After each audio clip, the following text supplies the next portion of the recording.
और बाकी बच्चे भी excuse me. Okay, all right, excuse me, आवाज आ रही है पीछे लास्ट में? ठीक है। अच्छा, आप लोग एक्सक्यूज मी, आप लोग कौन है? ऑडिटर। बेटा ये बंद कर दो फैन। अच्छा जी, आप लोग हैं ऑडिटर और मैं हूं मैनेजमेंट।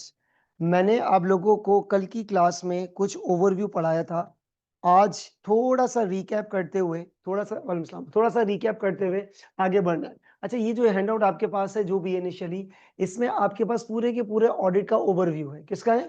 पूरे के पूरे ऑडिट का ओवरव्यू। ठीक है, हैंडआउट है बस, बाकी है इसकी? ठीक है।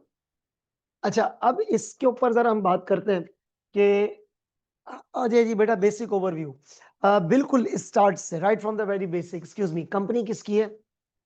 शेयर होल्डर्स की। उसको चलाता रन कौन कर रहा है? Board of directors. और वो 1 साल बाद शेयर होल्डर्स को हिसाब किताब देते हैं, और उस हिसाब किताब को हम लोग कहते हैं फाइनेंशियल स्टेटमेंट्स। ठीक है, उसको हम लोग क्या बोलेंगे बेटा? Financial statements. और फाइनेंशियल स्टेटमेंट्स में आपके पास रिकॉर्डिंग्स होती हैं और डिस्क्लोजर्स होते हैं। ये सारे एलिमेंट्स आपके पास फाइनेंशियल स्टेटमेंट में। सवाल, फाइनेंशियल स्टेटमेंट्स आपको प्रिपेयर किसने किए? बोर्ड ऑफ डायरेक्टर्स ने। किसको प्रेजेंट करने के लिए? शेयर होल्डर्स को प्रेजेंट करने के लिए। और फाइनेंशियल स्टेटमेंट्स बनाने का एक तरीका होता है, दैट इज IS IFRS। ठीक है, इस बात को एग्री करते हैं? फिर मैंने आपको बताया था, ये सब कल की क्लास का काम रिवाइज हो रहा है, और फिर उसके बाद हम लोग आगे बढ़ते हैं।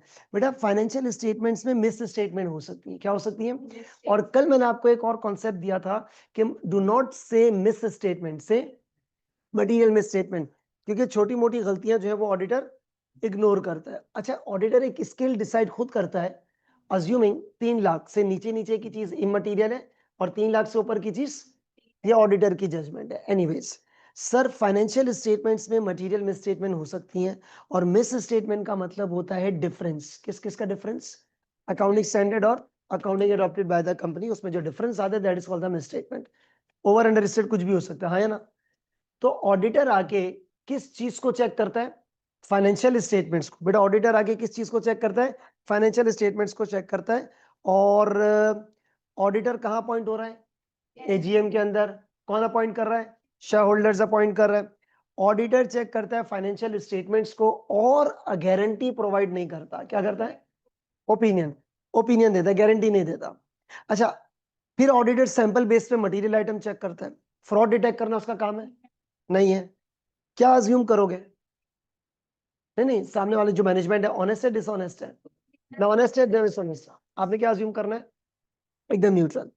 आपका आपका माइंडसेट में ये होना चाहिए कि यहाँ एरर भी हो सकता है, फ्रॉड और सारी चीजें सही भी हो सकती है। ओपिनियन देता है, रिपोर्ट देता है। ठीक है।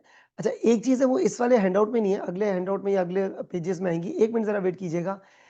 ये जरा मुझे पता है इसकी एब्रीविएशन क्या होती है? अकाउंटिंग स्टैंडर्ड, रिपोर्टिंग स्टैंडर्ड, हाँ या ना? इन स्टैंडर्ड से फाइनेंशियल स्टेटमेंट प्रिपेयर होती है। हम F8 में ये पढ़ेंगे। ये क्या लिखा हुआ है? आइजाज, इंटरनेशनल स्टैंडर्ड्स ऑन ऑडिट। क्या बोलेंगे? जिस तरीके से आपके पास IS1, IS2, IS7, IS10 इस तरह ISs है ना, इसी तरह F8 और AAA के अंदर आप क्या पढ़ते हैं? आइजाज, इंटरनेशनल स्टैंडर्ड्स ऑन ऑडिट। अब मैं आपको एक छोटी सी चीज बताता हूं, इसको ध्यान में रखिएगा। अभी नहीं, अभी कुछ भी नहीं लिखना है इसमें।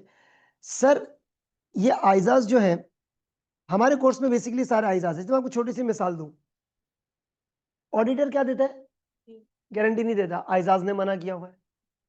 ऑडिटर सैंपल बेस पे मटेरियल आइटम चेक करता है, आइजाज ने मना किया। यानी कि जितनी भी ये चीजें लिखी हुई है ना, ये कल मैं आपको नहीं बताना चाह रहा था, ये जितनी भी चीजें लिखी हुई है ना, ये आहिस्ता आहिस्ता आगे चल के एक बड़ा टॉपिक बनेगा विच इज आइजाज। जैसे एग्जांपल, ऑडिटर वर्क्स ऑन, क्या लिखा है?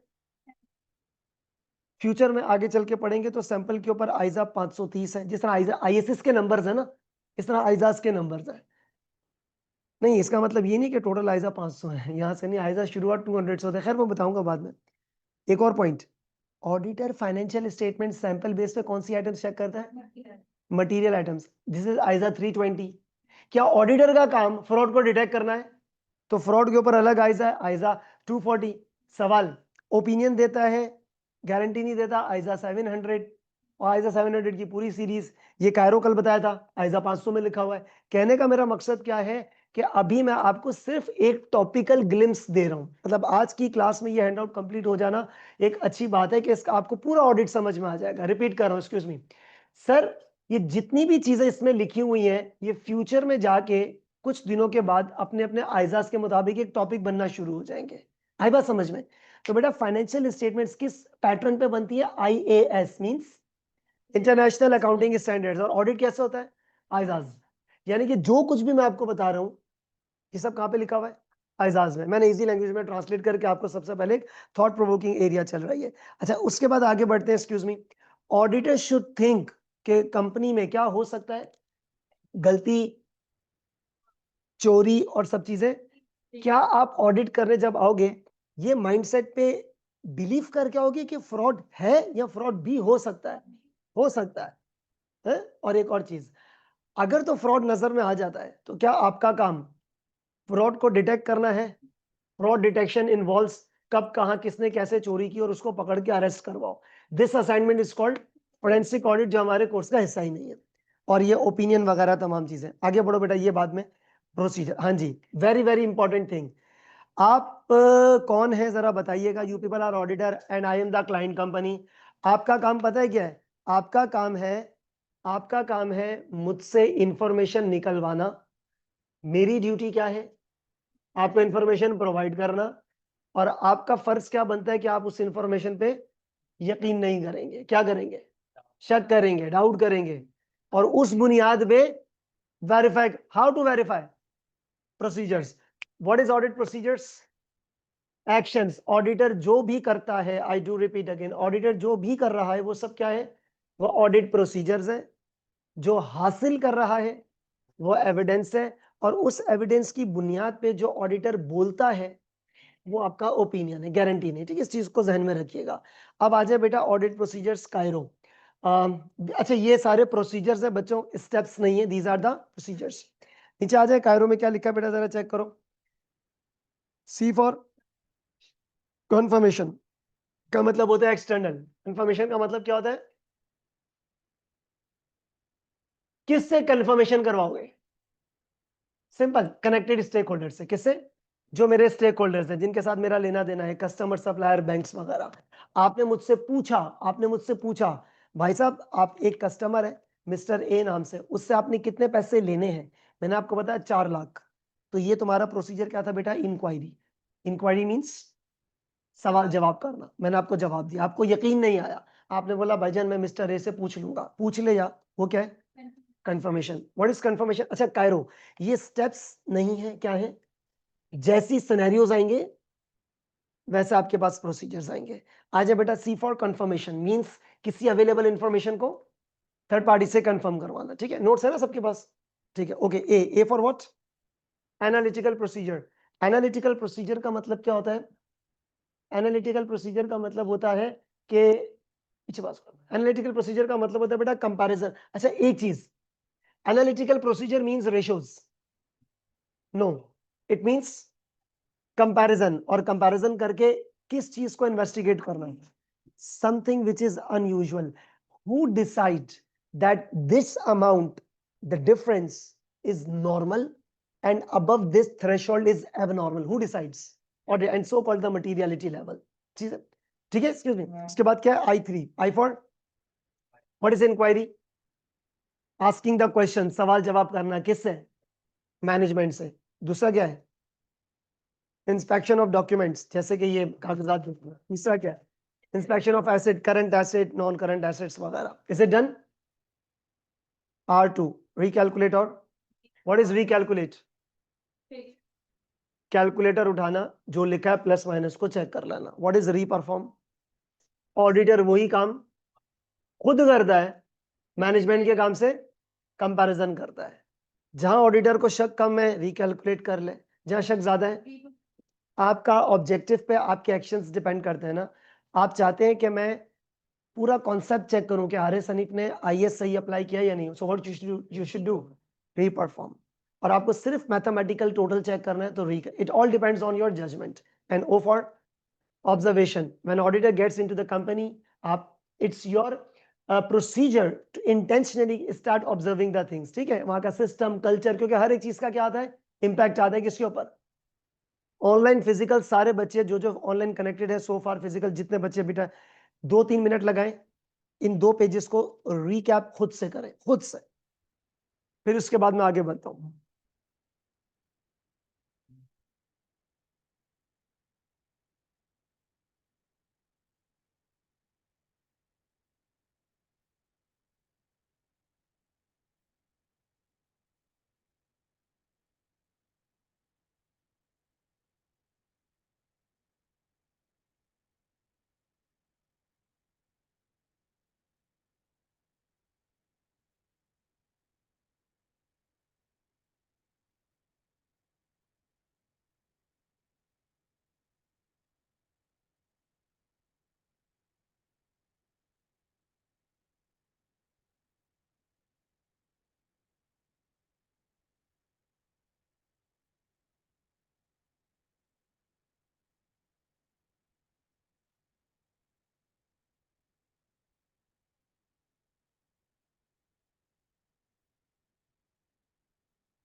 जी वो जो रिवाइज्ड डन है ये, हाँ, बेसिक कॉन्सेप्ट जहन में है, इसको रटना थोड़ी है। अभी आप ये भी नहीं पूछ सकते कि सर ये सब चीजें याद करनी है, नहीं नहीं, मैं इस तरह रिवाइज आपको कराऊंगा, आपको ऑटोमेटिकली चीजें जहन में बैठ जाएंगी खुद ही। नेक्स्ट आगे बढ़े, एक्सक्यूज मी। अब बेटा आपको पास पेपर्स, सॉरी जो पेपर पैटर्न है उसके हिसाब से मैंने जो चीज बनाई थी वो याद है, 3 मेजर टॉपिक्स हैं, रिस्क रिस्पॉन्स, कंट्रोल टीओसी और सब्सटेंटिव। ये होते क्या अभी हमें कुछ भी नहीं पता, लेकिन इन 3 टॉपिक्स में से कितने नंबर का सवाल बनता है, एवरेज 50 मार्क्स। एवरेज कितना, यानी कि this is your half syllabus, और इनमें से सब्सटेंटिव की कभी कभी केस ओटीक्यू भी आ जाती है। तो मतलब ये बहुत, मतलब ऑडिट की जान है ये टॉपिक में, सीआरक्यूज है इसी में, और it is specified in the syllabus कि आपके पास सीआरक्यूज यहीं से आते हैं, ठीक है। अब नोट बेटा, अब हम एक नया कॉन्सेप्ट की तरफ जा रहे हैं। ये क्या लिखा हुआ है, कंट्रोल्स हैव, क्या लिखा हुआ है, controls have impact on financial statements. अब इधर एरो मार के जरा लिखिएगा। मुझे एक बात बताएं, आप स्टूडेंट्स ने पेपर F1 पढ़ा हुआ है, क्या आप लोगों ने एक चैप्टर पढ़ा था कंट्रोल सिक्योरिटी एंड ऑडिट, ठीक है। अच्छा वहां पर ना बेस थी, आई मीन कि आपको एमसीक्यू सॉल्व करने, यहाँ पर आपको कंट्रोल्स के सीआरक्यूज मिलेंगे, क्या मिलेंगे, कंट्रोल्स के। और यहाँ पे रट्टा बिल्कुल भी नहीं चलेगा। आपको ऐसी अप्रोच कोई बता सकता है, कोई सीनियर या कुछ, यार ये ऑडिट की कुछ चीजें याद कर लो, समटाइम्स वो तुक्का बैठ जाता है, समटाइम्स वो आपके लिए बहुत बड़ा ड्रॉबैक बनेगा। चीजों को आपने रट्टा नहीं लगाना, चीजों को समझ के करना है, समझ के दिमाग में मेमोराइज करना है, रादर देन रट्टे का मतलब पता है क्या होता है, मैं आपको 4 पॉइंट्स बता दूं, इसको एज इट इज याद कर लो, वर्ड टू वर्ड। अब अगर सिनेरियो चेंज हो गया तो ये वर्ड टू वर्ड चीजें नहीं होंगी। आप पता है कौन सा पेपर पढ़ रहे हो, आप स्किल्स मॉड्यूल नहीं पढ़ रहे, पूरा नाम क्या है इसका, अप्लाइड स्किल। जो स्किल सीखी है किस में अप्लाई करना है, केस स्टडी में। तो आपको स्किल्स नहीं सीखनी है, आपको स्किल के साथ साथ क्या करना आना चाहिए, अप्लाई करना आना चाहिए। सो this is the applied skills module, this is not something which is the knowledge module कि आपको एक सिंपल सा सवाल आ जाएगा। तो अगर ये रेटिफिकेशन पॉइंट सिनेरियो चेंज हुआ ना, तो यहां पर कभी भी अप्लाई नहीं होंगे। And it happened in some ACC mock और पास पेपर्स वगैरह में, ठीक है, अकाउंटिंग के लिहाज से। वो बताऊंगा आहिस्ता आहिस्ता में किस तरीके से। बच्चे चलो एक काम करते हैं, मैं ऐसे ही एक सवाल करता हूँ, मतलब इट वाज बेसिकली एग्जामिन, एक दफा एक मॉक में था और कुछ पास पेपर में भी था। मैं ऐसे ही आप लोगों से पूछ रहा हूँ, मुझे आंसर करना। आप लोगों ने IFRS 15 पढ़ा है, सबने पढ़ा है रेवेन्यू रिकग्निशन। मैं कुछ डेट्स लिख रहा हूं, मुझे जरा आंसर करना। This is the month of June, ठीक है, फॉर एग्जाम्पल, और यहां पर मुझे कस्टमर का ऑर्डर रिसीव हुआ। मुझे कस्टमर का ऑर्डर कब रिसीव हुआ बेटा? जून में, और मैंने जून में ही पैकेजिंग करके सप्लाई कर दिया। सामान शिप हुआ, दूसरी कंट्री जा रहा है, और पहुंचते पहुंचते अगस्त हो जाएगी। क्या हो जाएगी बेटा? अगस्त में पहुंचेगा। मेरा एक सिंपल सा सवाल, सेल कब रिकॉर्ड होगी, जून में या अगस्त में? सेल कब रिकॉग्नाइज होगी? जब डिलीवर हो जाए, अगस्त में। देखिए वेरी मच सिंपल, IFRS 15 क्या कहता है? रेवेन्यू, जी बेटा एक्सक्यूज में, अगस्त में ही होगी। क्यों? IFRS 15 क्या कहता है कि जब आपकी परफॉर्मिंग ऑब्लिगेशन कंप्लीट हो जाए। क्या कंप्लीट हो जाए? जिसको आप F3 की लैंग्वेज में बोलते हैं, जब गुड्स और सर्विसेज डिलीवर हो जाए, हैंड ओवर हो जाए। ये प्रोडक्ट है, आपने मुझे जून में ऑर्डर दिया, मैंने कहा भाई माल पहुंच जाएगा, अगस्त में पहुंचा, तो मेरी जिम्मेदारी कब खत्म हुई है? अगस्त में। तो सेल कब रिकॉग्नाइज होगी? एक दफा ना एक एग्जाम, कुछ मेरे ख्याल में कुछ थोड़ी सी पुरानी बात है, ACC ने एक दफा मॉक दिया था और दे सिलेक्टेड मी, मैंने उसको चेक करके वेबिनार भी दिया था ACC की तरफ से ही। तो उनके मॉक में ये ट्विस्ट था, बाद में किसी पास पेपर में भी आया। वो बच्चा ना रेटाफिकेशन, बिल्कुल रेटाफिकेशन, ये सिनेरियो था। सवाल में एक लाइन लिखी हुई थी। अब मैं आपको बता रहा हूं difference between ratification and concept. इधर सुनो, मुझे डेट्स तो याद नहीं, मैं इसी को अज्यूम कर रहा हूं।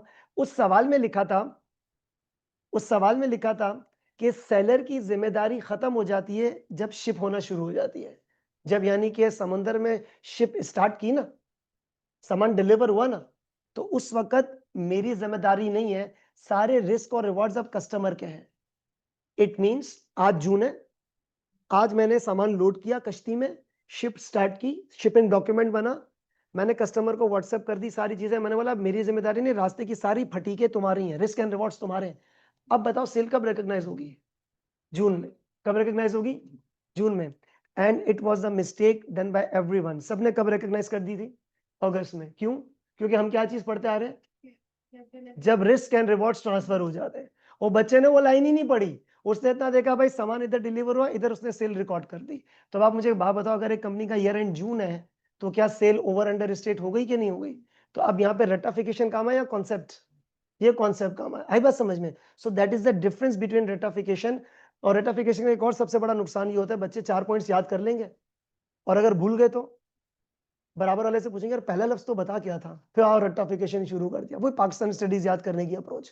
तो भाई मेरी बात सुने, and it is in some past paper as well, को भी आएगा पास पेपर तो आपको बता दूंगा। तो उसमें ये लिखा हुआ था कि सेलर की मैं अल्फाज चेंज करूँ, सेलर की जिम्मेदारी कब ओवर हो जाती है? जब शिप स्टार्ट होती है, शिपिंग स्टार्ट होती है, तो सेलर की रिस्पॉन्सिबिलिटी इज ओवर। अब रास्ते की सारी फटीकें, मतलब risk and rewards lies at the, सामान रास्ते में चोरी हो गया, खराब हो गया, मेरी जिम्मेदारी कोई नहीं है भाई। और ये आपका मेरा कॉन्ट्रैक्ट है, इसीलिए तो IFRS 15 का नाम क्या है? Contracts with the customer revenue के साथ। यस और नो? तो ये मेरा आपका मुआहिदा हुआ था कि कॉन्ट्रैक्ट था। अब मुझे बताओ सेल कब रिकॉर्ड करनी है, जून में अगस्त में? If nothing is mentioned, nothing is mentioned, क्या है? अगस्त में। And if it is mention तो भी अगस्त में। So it all depends. इसका मतलब क्या हुआ कि अब ये देखो एक अरसे से ये अकाउंटिंग ट्रीटमेंट हम लोग पढ़ रहे हैं, अचानक से आके एग्जामिनर ने हल्का सा ट्विस्ट कर दिया। कॉन्सेप्ट तो वही का वही है ना, रिस्क एंड रिवॉर्ड जब ट्रांसफर होंगे, वो तो जून में ट्रांसफर होंगे, बच्चे ने पिक ही नहीं किया उसको, वो गलत हो गया पॉइंट। सो इस तरह की चीजें। So that is the drawback of ratification. आ जाओ बेटा आप यहाँ पे, back to the topic, excuse me, controls. तो व्हाट आई वाज सेइंग कि आपके पास 3 मेजर टॉपिक्स हैं।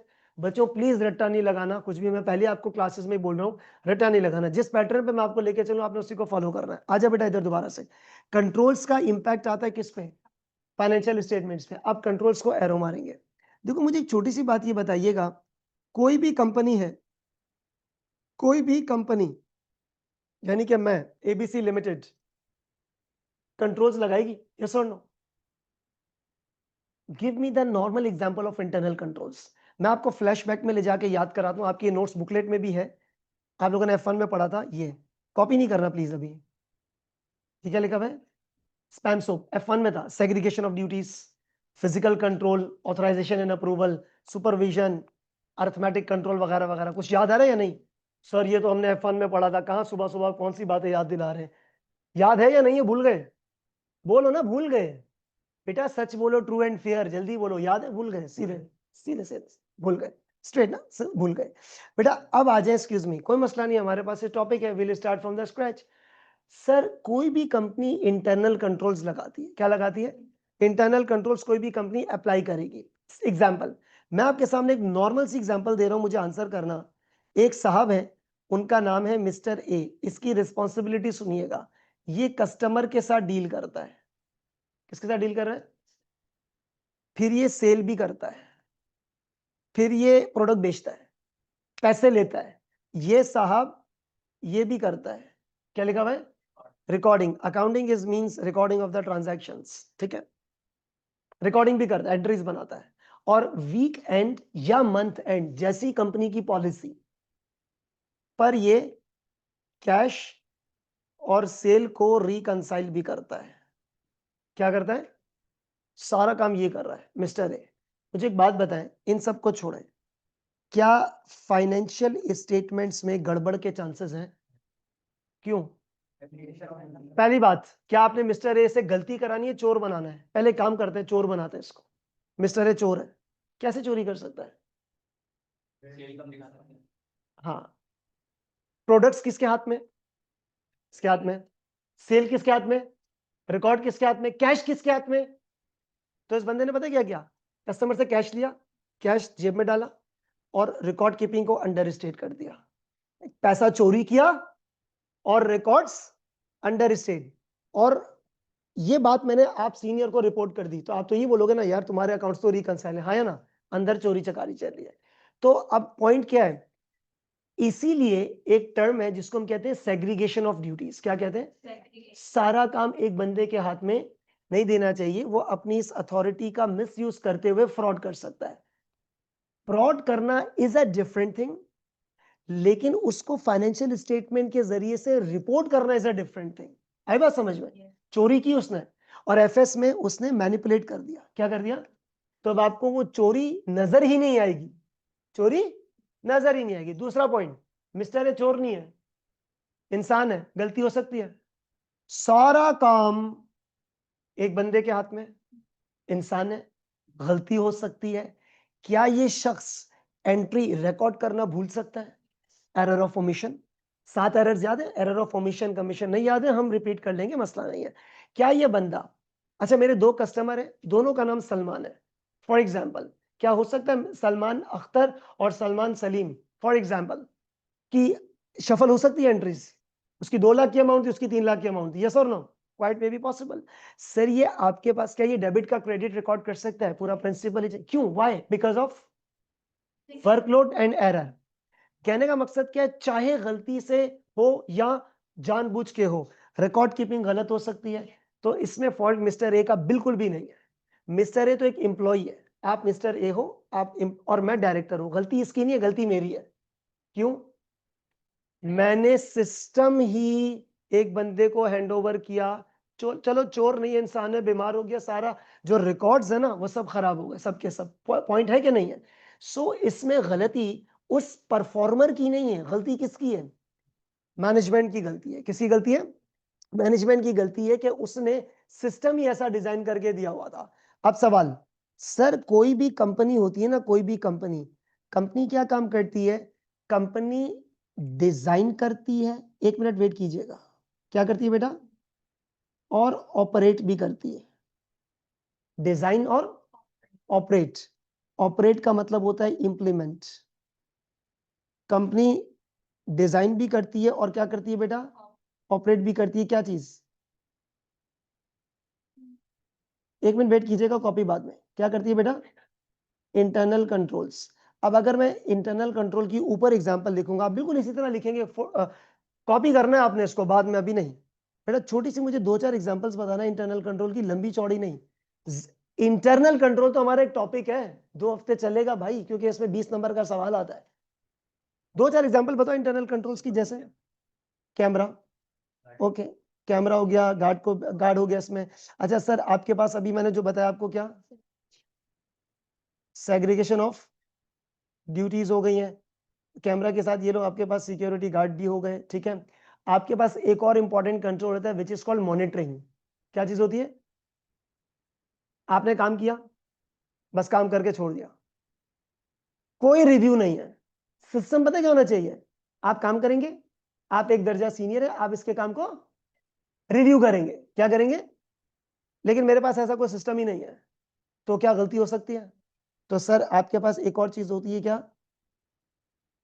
रिव्यू एंड क्या बेटा? Monitoring etcetera. लंबी चौड़ी नहीं लिख रहे, बस दैट्स इट, फिनिश। क्योंकि इस वक्त को टॉपिक थोड़ी है, मैं टॉपिक शुरू करूंगा तो खत्म ही नहीं होना। Sir internal controls, repeat.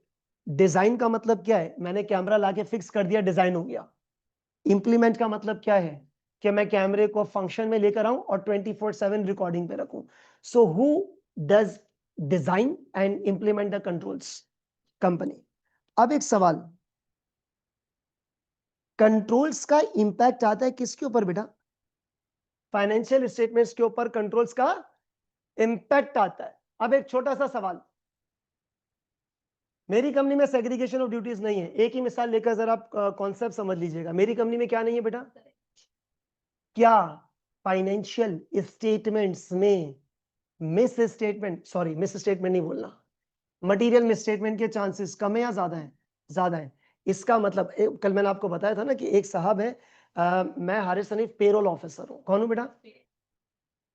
मर्जी होती है कंपनी में आता हूं, मर्जी होती है नहीं आता, क्योंकि मुझे कोई पूछने वाला नहीं है, मुझे भी आदत पड़ गई है।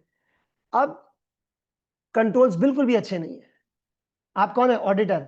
आपने नोटिस किया मुझे, यार ये तो पेरोल ऑफिसर हारिस सनीफ कभी होता है नहीं होता वगैरह वगैरह, ना कोई उसको पूछने वाला है, ना यार ये किसी को रिपोर्ट करता है। सवाल, दिमाग में एक बात आएगी आपके कि पेरोल के जो एक्सपेंस है पीएनएल में ओवर स्टेट भी हो सकते हैं, कुछ भी हो सकते हैं। क्यों? क्योंकि कंट्रोल खराब है। जैसा बाप वैसा बेटा। तो कंट्रोल का इंपैक्ट आता है किसके ऊपर? फाइनेंशियल स्टेटमेंट्स के ऊपर। अब सवाल बेटा, सवाल, अगर तो लेट अस से फॉर एग्जांपल, यहां पर मैं नोट करके लिखूंगा और फिर आपने बाद में कॉपी करना। एक्सक्यूज मी बेटा, पूरा पेज ब्लैंक है, ठीक है? जिस थोड़ा सा स्पेसिंग रख के आपने काम करना है, काफी इंपॉर्टेंट चीजें मैंने आपको लिखवानी है। सर कंट्रोल का इंपैक्ट आता है किसके ऊपर? फाइनेंशियल। मैं नहीं, अब आप बोलेंगे। देखो, अगर तो इफ कंट्रोल्स आर स्ट्रॉन्ग, अगर आपके कंट्रोल्स क्या है बेटा? बहुत स्ट्रॉन्ग है, बहुत जबरदस्त किस्म के आपके कंट्रोल्स हैं, इंटरनल कंट्रोल्स। बहुत सारी एग्जांपल्स, जैसे हम चंद एग्जांपल्स हमने पढ़ी, ज्यादा लंबी चौड़ी नहीं। सवाल, फाइनेंशियल स्टेटमेंट्स में मटेरियल मिस स्टेटमेंट के चांसेस कम है ज्यादा है? जीरो तो नहीं होंगे ना? ओके, बिल्कुल सही बोला आपने। मैं यहाँ पे क्या लिख रहा हूँ? Less chances of. अच्छा, मिस स्टेटमेंट को आप कभी भी अकेला नहीं बोलेंगे, क्या बोलेंगे? Material miss statement. इसकी वजह यह है कि ऑडिटर ना छोटी मोटी गलतियां इग्नोर करता है, और उसकी लॉजिक भी है, क्योंकि ऑडिटर के स्कोप में ही नहीं है एक एक ट्रांजैक्शन को चेक करना। सैंपल में देखते हैं ना, तो कितना देख लेगा? अब यार छोटी मोटी गलती है, 3 महीने का टाइम दिया हुआ आइजाज ने हमें, फाइनेंशियल में 1 साल की है, तो हम एक एक चीज को तो नहीं देख सकते। तो मटीरियलिटी का एक कॉन्सेप्ट इंट्रोड्यूस हुआ है। अच्छा, सेकेंड एक पॉइंट बेटा, अगर तो आपकी कंपनी के कंट्रोल्स, अगर तो आपकी कंपनी के कंट्रोल्स अच्छे नहीं है, लेट अस से फॉर एग्जांपल्स, अगर आपकी कंपनी के कंट्रोल्स अच्छे हैं, so less chances of material misstatement. और अगर आपकी कंपनी के controls let's say for example weak है, क्या है आपके पास? कंट्रोल्स वीक है, कंट्रोल्स पुअर है, तो फाइनेंशियल स्टेटमेंट्स में गलती के चांसेस ज्यादा हो जाएंगे। फाइनेंशियल स्टेटमेंट्स में गलती के चांसेस क्या हो जाएंगे बेटा? वो ज्यादा हो जाएंगे, ठीक है? एक मिनट दीजिएगा जरा।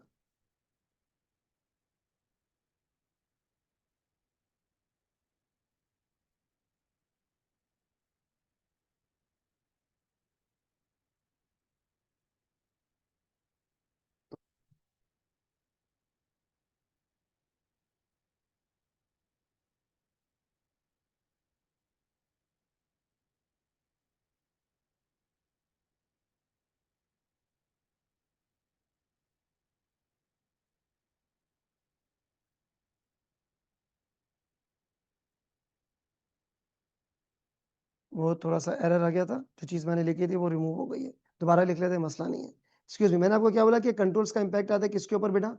फाइनेंशियल स्टेटमेंट्स में। और मैंने आपको उसके बाद क्या बताया था कि आपकी जो कंपनी है बेटा, क्या लिखवाया था मैंने? कंपनी क्या करती है? डिजाइन करती है और ऑपरेट करती है क्या? ऑपरेट का मतलब होता है इंप्लीमेंट करना, किस चीज को? इंटरनल कंट्रोल्स को। इंटरनल कंट्रोल्स को यहाँ पे लिखे साथ साथ, फिर मैं इसको थोड़ा सा स्क्रॉल डाउन कर लेता हूँ। ऑनलाइन बच्चे बेटा, आप लोगों के पास नोट्स मौजूद है। मैंने कल भेजे थे, मैं आज इसको दोबारा से चैट बॉक्स भेज देता हूँ। You people can download this the complete notes booklet. और बेटा मेरी बात सुनो, जहाँ पे फिजिकल स्टूडेंट्स हैं, आपके पास नोट्स बुकलेट है ना ये? ठीक है, तो अब इसके कोशिश कर इसी पे लिख लो, आज का काम यहीं से शुरू कर लो। जो बाकी था वो घर जाके उसको कॉपी कर लेना। बेटा जिन्होंने नोट्स बुकलेट ले लिए वो कर लीजिएगा, क्योंकि इसके बाद सारी चीजें एक बुक में ही होनी चाहिए। अच्छा, कंपनी ने बेटा क्या क्या कंट्रोल्स अप्लाई करने हैं? फॉर एग्जाम्पल की बात यह है, ऊपर मैंने आपको कुछ एग्जाम्पल्स अभी बताई थी। कैमरा, गार्ड्स,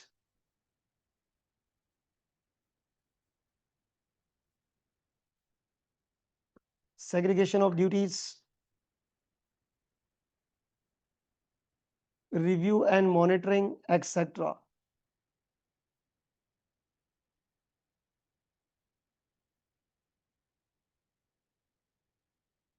ठीक है, रिव्यू एंड मॉनिटरिंग एक्सेट्रा, ये आपने कुछ लिख लिया।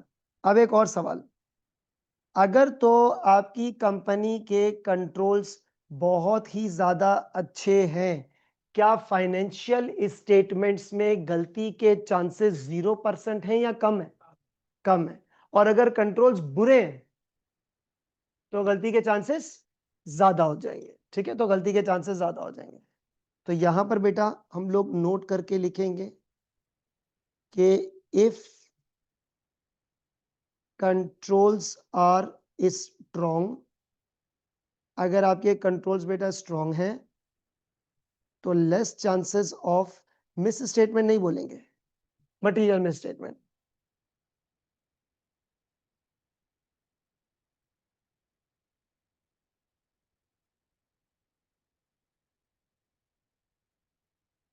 Less chances of material miss statements. ऊपर वाला एरिया लिख लें, फिर मुझे स्क्रॉल डाउन करना है।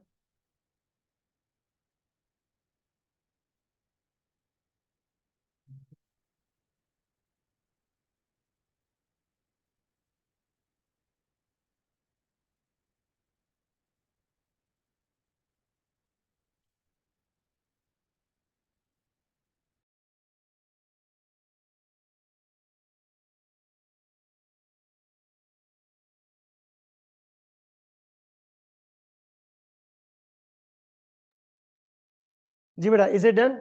इफ कंट्रोल्स आर स्ट्रॉन्ग तो less chances of material misstatement. और अब मैंने इसका रिवर्स लिखना है कि लेटस से बेटा, if controls are poor, for example अगर आपके कंट्रोल्स अच्छे नहीं है भाई, तो क्या होगा? Greater chances of material miss statements.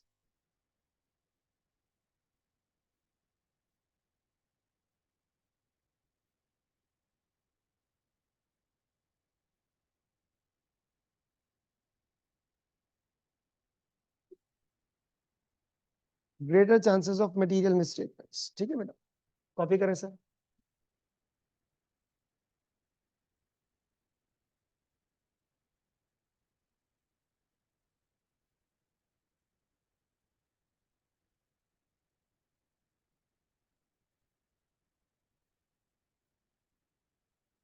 Ji, is it done? Okay, अब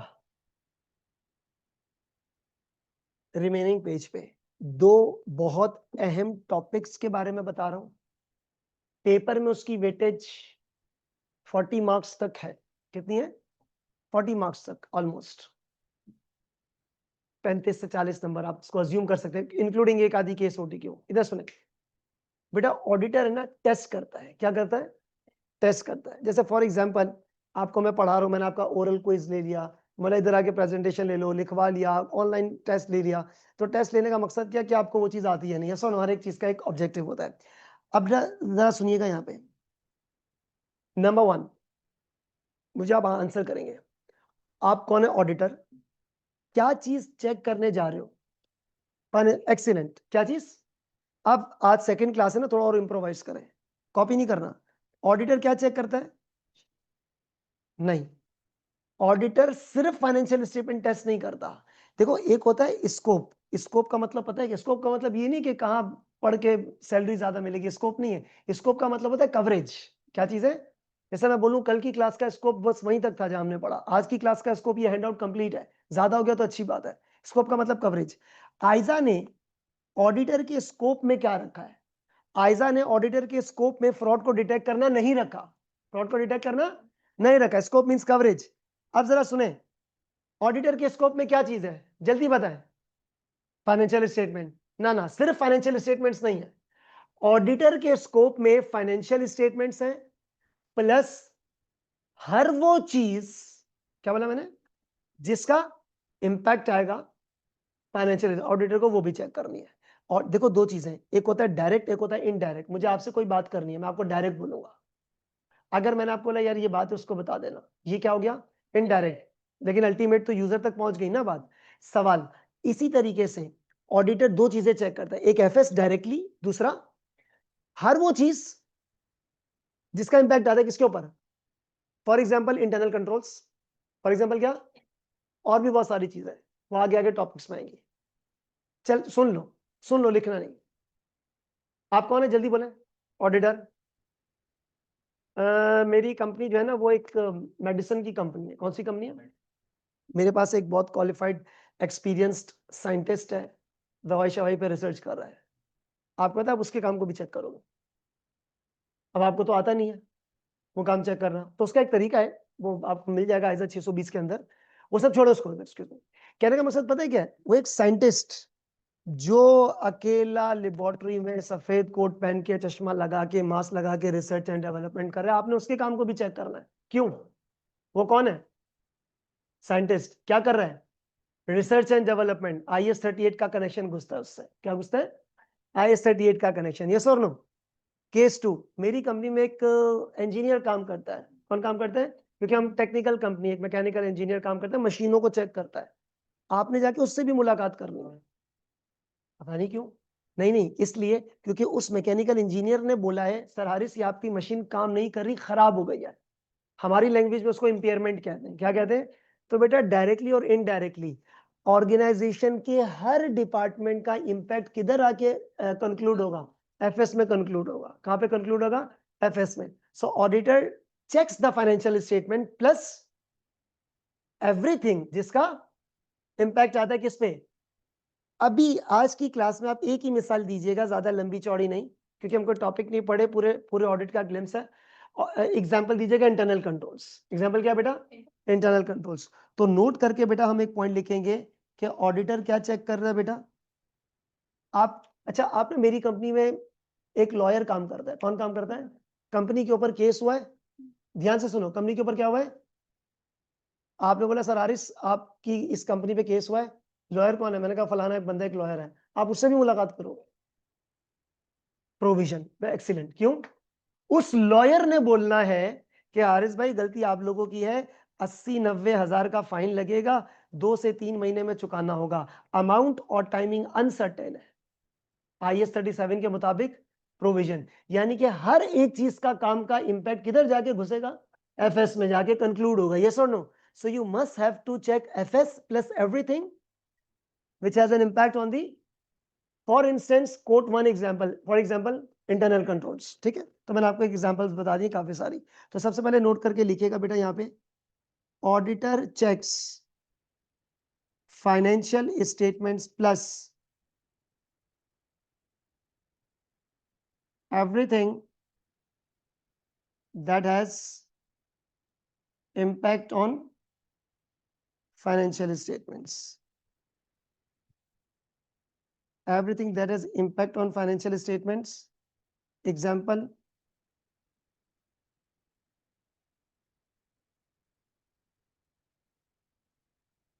इंटरनल कंट्रोल्स।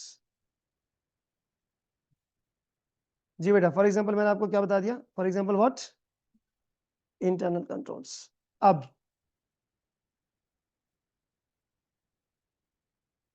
एक लाइन आपने लिख दी, फॉर एग्जांपल क्या होगा बेटा, इंटरनल कंट्रोल्स, हाँ या ना।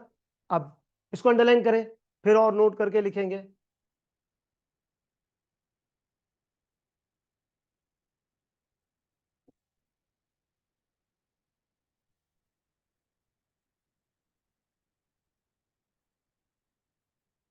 अब आप एक काम ये करें, रिमेनिंग जो भी आपका पेज बचा है ना, इस पे दरमियान में लाइन ड्रॉ कर लीजिएगा और यहाँ पे दो दो अलग अलग नोट्स करके लिखेंगे। एक नोट यहाँ पे और फिर उसके बाद यहाँ पे, ये बाद में आएगा। बेटा ऑडिटर है ना, एक्सक्यूज मी, दो किस्म के टेस्ट करेगा, ध्यान से सुने। कितने टेस्ट करेगा? दो। एक होगा टेस्ट कंट्रोल्स का, किसका? और एक टेस्ट होगा, हाँ हाँ बिल्कुल सही बोला, किसका? फाइनेंशियल स्टेटमेंट्स का। बेटा अल्टीमेटली तुम क्या चेक करने के लिए जा रहे हो? मैं एक सवाल कर रहा हूँ, एक्सक्यूज मी, इधर सुनना, और मुझे आप बच्चा आंसर कीजिएगा, आपका दिमाग क्या कहता है। ज्यादा से ज्यादा क्या होगा? गलत ही बोलोगे तो क्या होगा? कोई मसला नहीं, इधर सुनो बेटा, इधर सुनो। ऑडिटर ने कंट्रोल्स टेस्ट करना है, टीओसी का मतलब क्या है? Test of control. और ऑडिटर ने फाइनेंशियल स्टेटमेंट को टेस्ट करना है। ठीक है, किसको टेस्ट करना है बेटा? फाइनेंशियल स्टेटमेंट्स को। क्या आप बच्चे अपना दिमाग लगा के प्रायोरिटाइज करके बता सकते हो पहले क्या टेस्ट करना चाहिए, दूसरा क्या टेस्ट कर? छोड़ दो, दफा करो, आइजाज क्या कहते हैं, अपना दिमाग लगा बेटा, पहले क्या टेस्ट करेगा? पहले कंट्रोल टेस्ट करोगे, बाद में फाइनेंशियल स्टेटमेंट। वजह बताएंगे प्लीज? Good, very good. सबसे पहले आपने क्या चेक करना है? क्यों? क्योंकि कंट्रोल का क्या आता है? इम्पैक्ट। पहले आप ये चेक करोगे, पहले आप ये चेक करोगे कि किस किस तरह से इम्पैक्ट आता है, फिर अकॉर्डिंगली जाके आप क्या चेक करोगे? Financial statements. इसकी लॉजिक आपने बिल्कुल सही बोली। एक और लॉजिक, क्या टेस्ट करने में ज्यादा टाइम लगेगा? फाइनेंशियल स्टेटमेंट्स टेस्ट करने में ज्यादा टाइम लगेगा। उसकी मैं आपको रीजन बताता हूँ। फाइनेंशियल स्टेटमेंट बेटा पूरे एक साल की है, किसकी है? लाखों ट्रांजैक्शंस लगी हुई हैं, लेकिन पूरे साल में कैमरा एक ही लगा था, ये हर रोज खराब नहीं होता, यस और नो? कंट्रोल टेस्ट करने की और एफएस चेक करने की एग्जांपल, अगर कंट्रोल 2 दिन में टेस्ट हो रहे हैं तो फाइनेंशियल स्टेटमेंट जो है ना वो 40 दिन में टेस्ट होंगे। इतना डिफरेंस आपके पास नजर आ सकता है। सवाल कहने का मकसद क्या है कि बेटा आप सबसे पहले क्या चेक करोगे? कंट्रोल्स। और उसके बाद क्या चेक करोगे? Financial statement. कंट्रोल को पहले चेक करने का पर्पस पता है क्या होता है? ताकि तुम्हें पता लगे कि कंट्रोल का इंपैक्ट कैसे कैसे, फिर अकॉर्डिंगली जाकर के हमने चेक करना है बात समझ में? That's a very good logic. अब आए यहां पर इस लेफ्ट साइड वाले नोट पे, और इस तरह फिर एरो मार दीजिएगा, बाद में लिखेंगे। बेटा ऑडिटर जो है ना, ऑडिटर परफॉर्म्स 2 टेस्ट। कितने टेस्ट परफॉर्म करता है बेटा? 2 टेस्ट। पहला,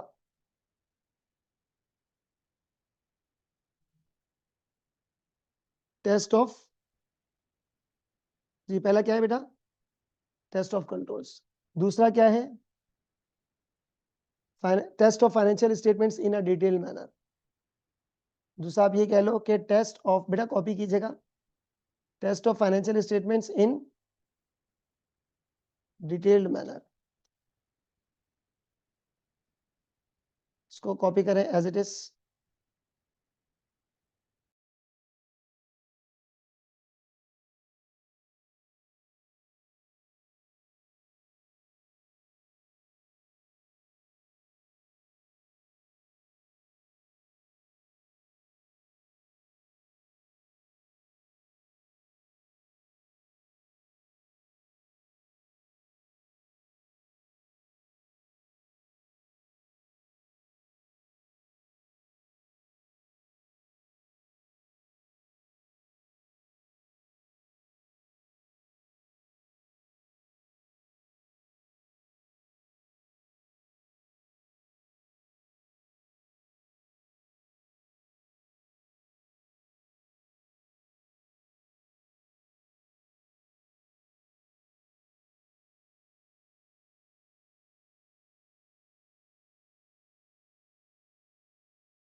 बेटा excuse me, is it done? Auditor सबसे पहले किसको? हाँ जी, हाँ बिल्कुल।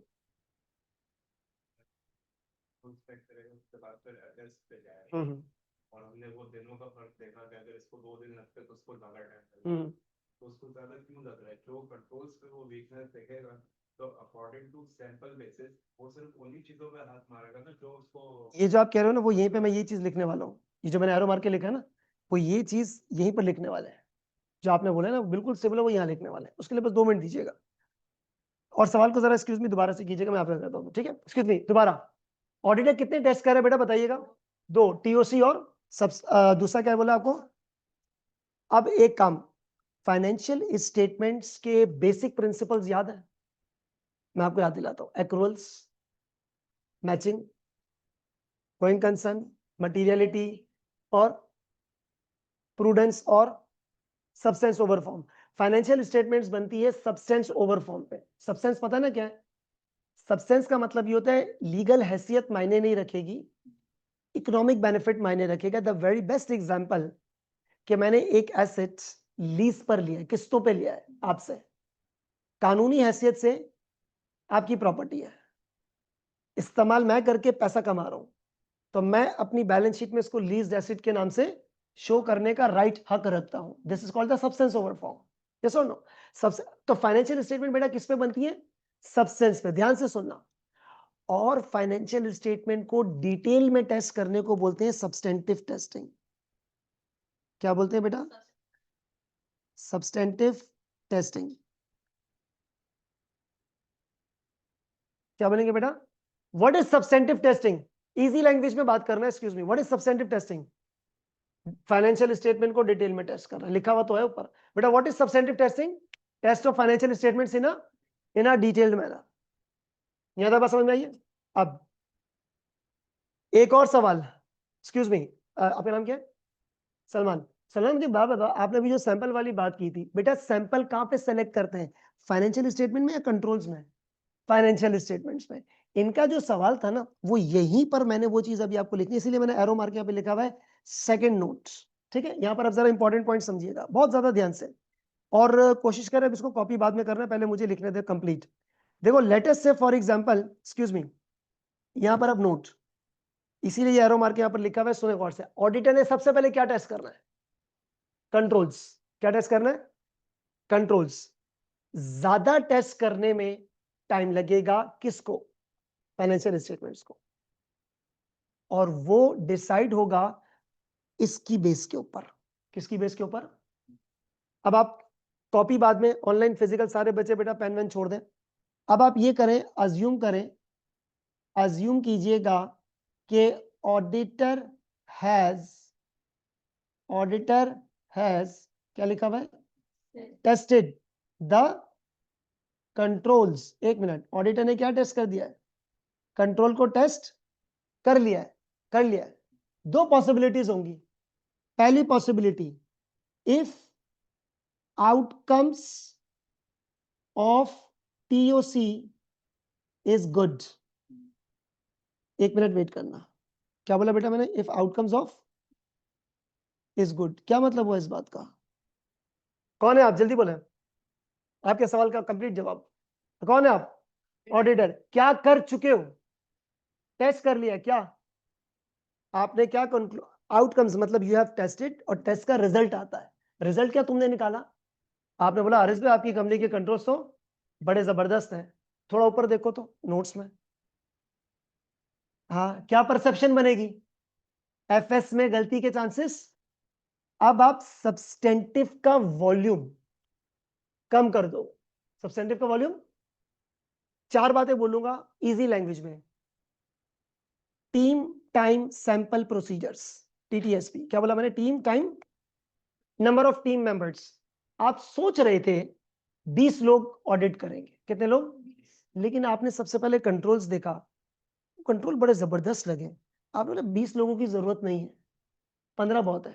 आप सोच रहे थे कि एफएस चेक करने में 40 दिन लगाऊंगा फॉर एग्जांपल, आपने कंट्रोल देखे, आपने बोला controls are very much impressive, और इतने जबरदस्त कंट्रोल है कि गलती के चांसेस, तो आपने बोला 40 दिन का काम नहीं है, 30 दिन में हो जाएगा। सोच के आए थे कि 80% सैंपल लूंगा, क्या डालूंगा? ट्रांजैक्शन पिक करने में गलती के चांसेस, सैंपल साइज कम कर दोगे। सोच के आए थे और मैं डिटेल में प्रोसीजर लगा के एक एक चीज में घुस के एफएस को चेक करूंगा, अब नंबर ऑफ प्रोसीजर्स वो भी कम हो जाएंगे। तो इसका मतलब this is called easy language में द वॉल्यूम ऑफ सब्सटेंटिव, मतलब काम कितना करना है एफएस के ऊपर। सवाल, कंट्रोल्स बड़े जबरदस्त हैं, तो क्या आप सब्सटेंटिव टेस्टिंग जीरो करोगे या कम हाथ रखोगे? हल्का हाथ रखोगे फाइनेंशियल स्टेटमेंट्स में। तो अब देखो ये चीज आपने खुद ही समझी और आप लोगों ने मुझे आंसर भी किया, जैसे आपने ये चीज बोली बेहतरीन थी। अब देखो अगर outcome of TOC is good है तो बेटा अब आप क्या करोगे? लेस सब्सटेंटिव टेस्टिंग, कॉपी बाद में, एक्सक्यूज मी बच्चों, लेस सब्सटेंटिव टेस्टिंग, यानी कि आप, इसका मतलब क्या होगा? इसका मतलब होगा टीम टाइम सैंपल और प्रोसीजर्स क्या करेंगे? कम कर देंगे। एंड वाइस वर्सा, ये कम कर देंगे ना, इसका वॉल्यूम कम कर देंगे। हल्का हाथ रखोगे एफएस पर, क्या जीरो करोगे? तो फिर कर रहे क्या गए हो? यस और नो? केस 2 आप क्या कर चुके हो बेटा, जल्दी बताओ। कंट्रोल कर लिया है, अब आपने कंक्लूजन निकालना है। आपने कंक्लूजन ये निकाला, सर हारिस, आप outcomes of TOC is poor, ऊपर चेक करो क्या लिखा हुआ है, outcomes of TOC is poor. आपने ये कंक्लूजन निकाला, सर हारिस आपकी कंपनी के इंटरनल कंट्रोल्स तो बड़े घटिया हैं, बेकार हैं भाई, तो गलती के चांसेस कहां पे? एफएस में। तो अब एफएस को कम डिटेल में, ज्यादा डिटेल में, सब्सटेंटिव का वॉल्यूम सोच क्या है, 70% सैंपल लूंगा, आपने बोला नहीं यार 90% लूंगा। अब छोड़ेंगे नहीं, 80 ने ऊपर करके आप घुस गए फाइनेंशियल स्टेटमेंट में डिटेल में। तो इसका मतलब अब आप क्या करोगे बेटा? Greater. So this is the reason कि आप सबसे पहले क्या चेक करते हो? टेस्ट ऑफ कंट्रोल्स, उसके बाद फाइनेंशियल स्टेटमेंट का ऑपरेशन करेंगे डिटेल में। So why do we test controls? Because we need to decide the volume of substantive. आपको मैंने कल 3 सीआरक्यूज बताए थे, एक सीआरक्यू किधर से आएगा? कंट्रोल से, दूसरा और एक रिस्क और रिस्पॉन्स है कि यार तुम एफएस का सिनेरियो देंगे, बोलेंगे बता बेटा क्या रिस्क है। सो this is called the actual audit, सही। सो अब इसमें लिखना शुरू करें, ग्रेटर व्हाट? ग्रेटर सब्सटेंटिव, यानी कि टी टी एस पी क्या बढ़ जाए? अब बढ़ जाएगा, इसका वॉल्यूम अब आप हाई कर दोगे जी। ऑनलाइन फिजिकल सारे बच्चे बेटा ये इस तरह जो मैंने एरो लगाया बिल्कुल एज इट इज लगाइएगा, this one excuse me like that way, ताकि आपको पता लगे कि आप क्या काम कर रहे हो जी। कंट्रोल टेस्ट करने में किससे एरर? बिल्कुल हो सकता है, ऑडिटर भी इंसान है। क्या ऑडिटर से गलती हो सकती है? बिल्कुल हो सकती है। तो जिस तरह कंपनी में एक सिस्टम होता है ना रिव्यू का, ऑडिट टीम में भी होना चाहिए। मिसाल मिसाल आप इंटरनल कंट्रोल चेक कर रहे हो, मैं आपकी ऑडिट टीम का लीडर हूं, सही है, तो मुझे आपको अकेले को नहीं बोलना चाहिए, मुझे दो को बोलना, बेटा आप कंट्रोल टेस्ट कर लेना, आप एक नजर इस पर नजर रखना, यानी कि ऑडिट टीम में भी रिव्यू का काम होता है। तो फिर वो, फिर अगेन इंसान है, गलती के चांसेस तो सबसे हैं, इसलिए गारंटी भी नहीं देते और पूरा साल भी नहीं है।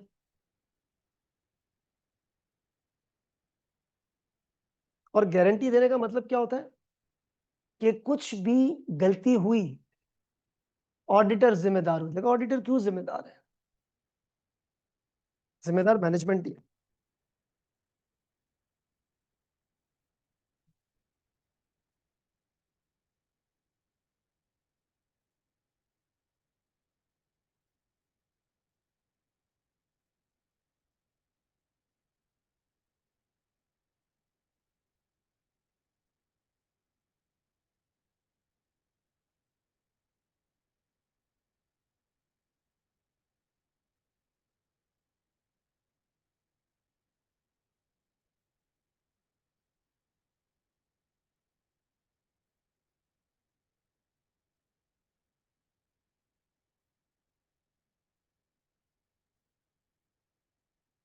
ऑनलाइन फिजिकल सारे बच्चे बेटा इसको जरा लिखें, अपने पास नोट करें।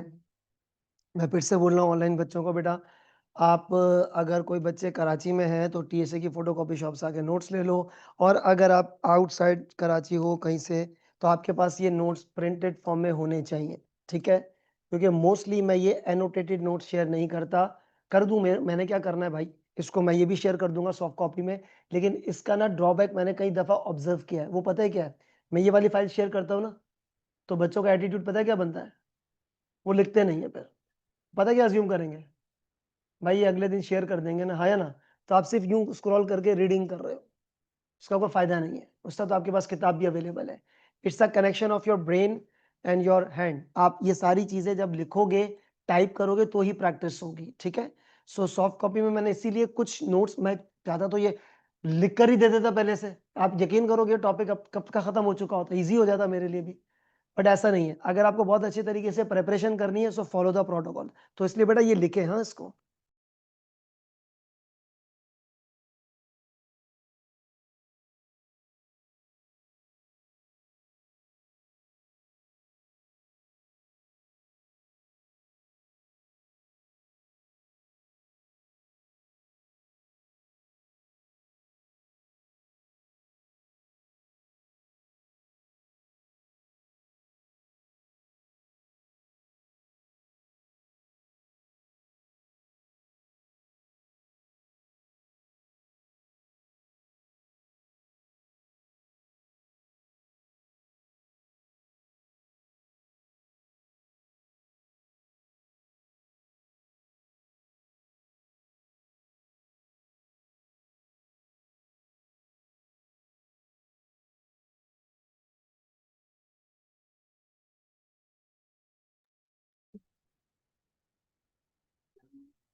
जी बेटा, इज इट डन, हाँ या ना, इज इट डन। अब ये आप लोगों ने लिख लिया सबने। अब आ जाए बेटा पेज नंबर 5 छोड़े, पेज नंबर 6 पे आ जाए। हाँ पेज नंबर 6, सबसे पहले पेज नंबर 6 पे, और सिर्फ आप पेज नंबर 6 पे ही रहिएगा, आप इधर उधर नहीं जाना। मैं पेज नंबर 2 पे ये लास्ट क्लास वाला पेज ओपन कर रहा हूँ, ये देखो, ये यहां से पढ़ लेना। Auditor has to perform the audit based on the, कहाँ लिखा है, पेज नंबर 6 में, ठीक है, पेज नंबर 6 में। अब पेज नंबर 6 में आप आ जाए सारे बच्चों, ऊपर पेज नंबर लिखा हुआ है, this is the page number 6। बेटा अब मेरी बात सुने, और यहाँ पर है, कोई बच्चा कॉपी नहीं करेगा। आप लोगों ने F3 पढ़ा है, हाँ बोले। जब आप फाइनेंशियल स्टेटमेंट्स प्रिपेयर करते हो, अच्छा देयर आर टू साइड्स।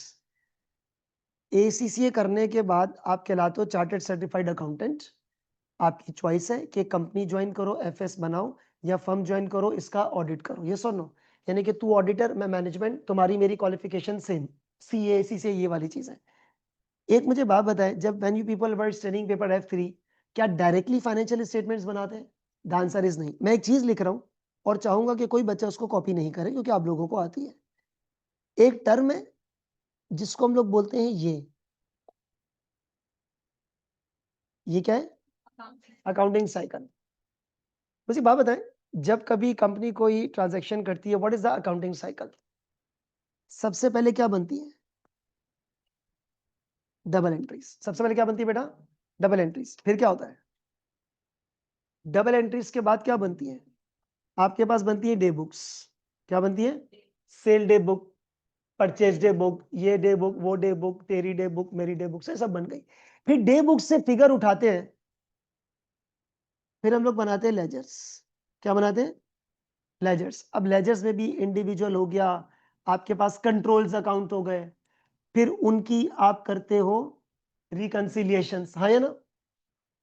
फिर लेजर से फिगर उठा के हम पोस्ट करते हैं कहां पे? ट्रायल बैलेंस में। फिर वो बैलेंस नहीं होता। क्या नहीं होता? फिर हम क्या खोलते हैं? सस्पेंस।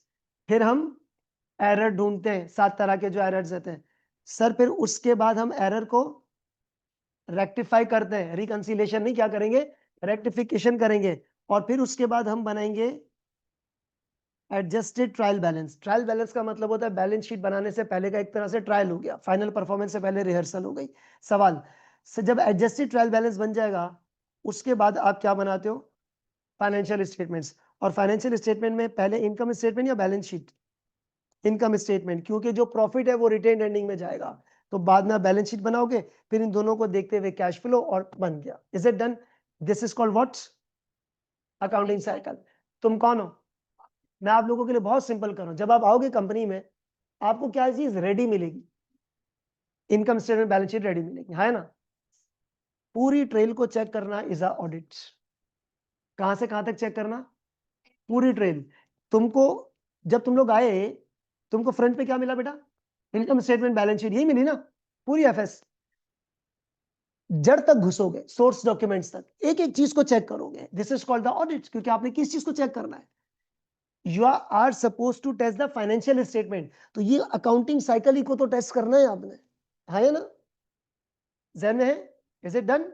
है ना? इसीलिए आपने कभी भी F3 का जो पेपर है वो बुक की सीक्वल से नहीं पढ़ा होगा, इसी तरह पढ़ा होगा अकाउंटिंग साइकिल से, है ना? And similarly I will not teach you audit according to the study text, क्योंकि स्टडी टेक्स्ट बनाई जाती है नॉर्मली उन बच्चों के लिए जो सेल्फ स्टडी नॉर्मली पढ़ रहे हैं। आप टीचर से पढ़ो, मुझे पता है कौन सा टॉपिक पहले पढ़ाना है कौन सा बाद में, तो आपने साथ पढ़ना है। अब इसी तरीके से एक चीज क्या है बेटा आपके पास, ये क्या लिखा बेटा? Audit cycle, systematic approach. जिस तरीके से अकाउंटिंग की साइकिल है उसी तरीके से ऑडिट की साइकिल है। आई बात समझ में? है, हाँ या ना? आप इधर आ जाओ बेटा। सबसे पहला पॉइंट, और ये कुछ जो लिखा है इसके अंदर मैंने आपको कुछ चीजें लिखवानी है, इसको लिखो नंबर 1।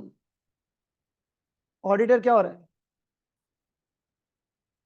या फिर या पॉइंट हो रहा है या क्या हो रहा है? किस महफिल में? इन एजीएम। बेहतरीन, हो गया, अपॉइंट हो गया। फिर क्या होगा? नेक्स्ट इधर एरो मार्क यूं लिखो नंबर 2, ये लिखा हुआ है ऑडिट एंगेजमेंट लेटर। आप ऑडिटर हो, कौन हो बेटा? आप कंपनी के साथ 3-4 महीनों के लिए इंगेज रहोगे एफएस को टेस्ट करने के लिए। लाखों करोड़ों की एफएस है, लाखों की ऑडिट फीस है। ये कोई पानी की बोतल तो नहीं है कि आप शॉप पे गए, पैसे दिए, परचेस कर ली।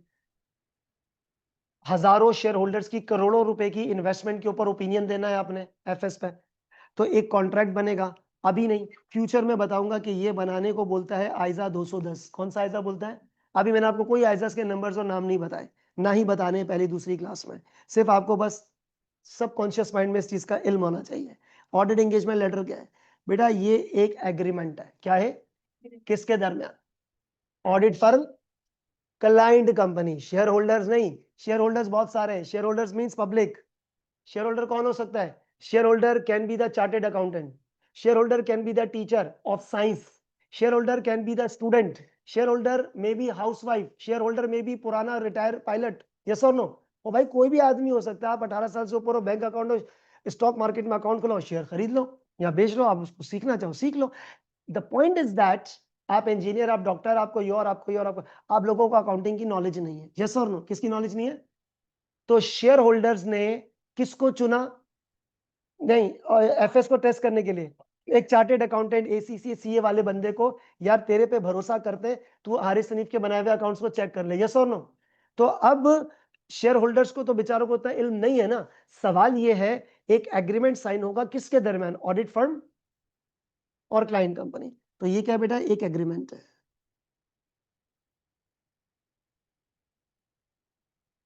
एग्रीमेंट बिटवीन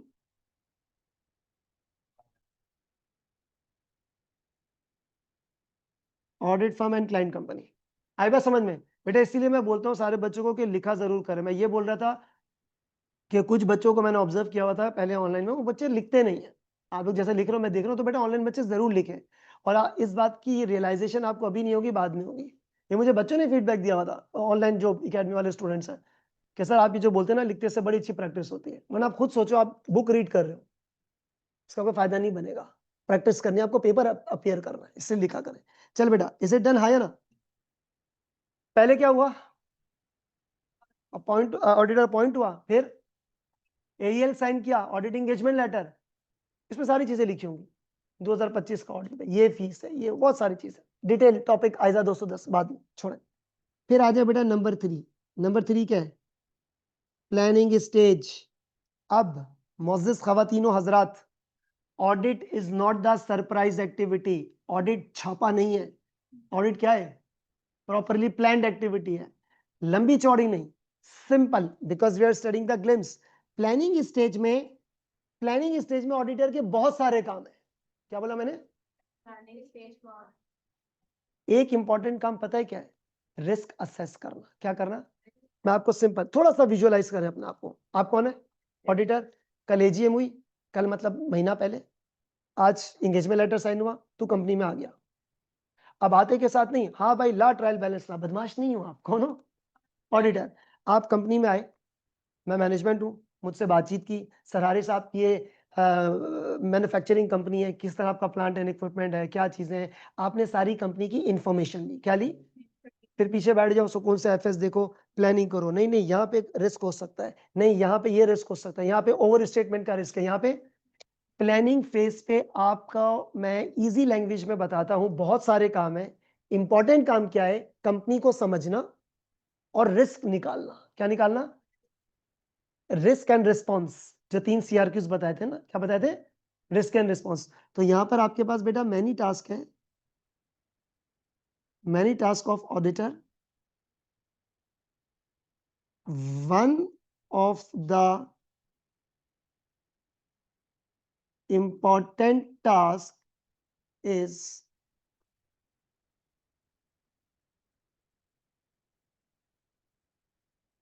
बेटा one of the important task क्या लिखा हुआ है? Risk assessment.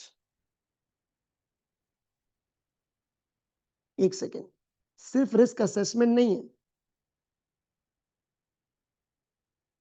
रिस्क असेसमेंट नहीं है बेटा, रिस्क असेसमेंट एंड क्या लिखा हुआ है?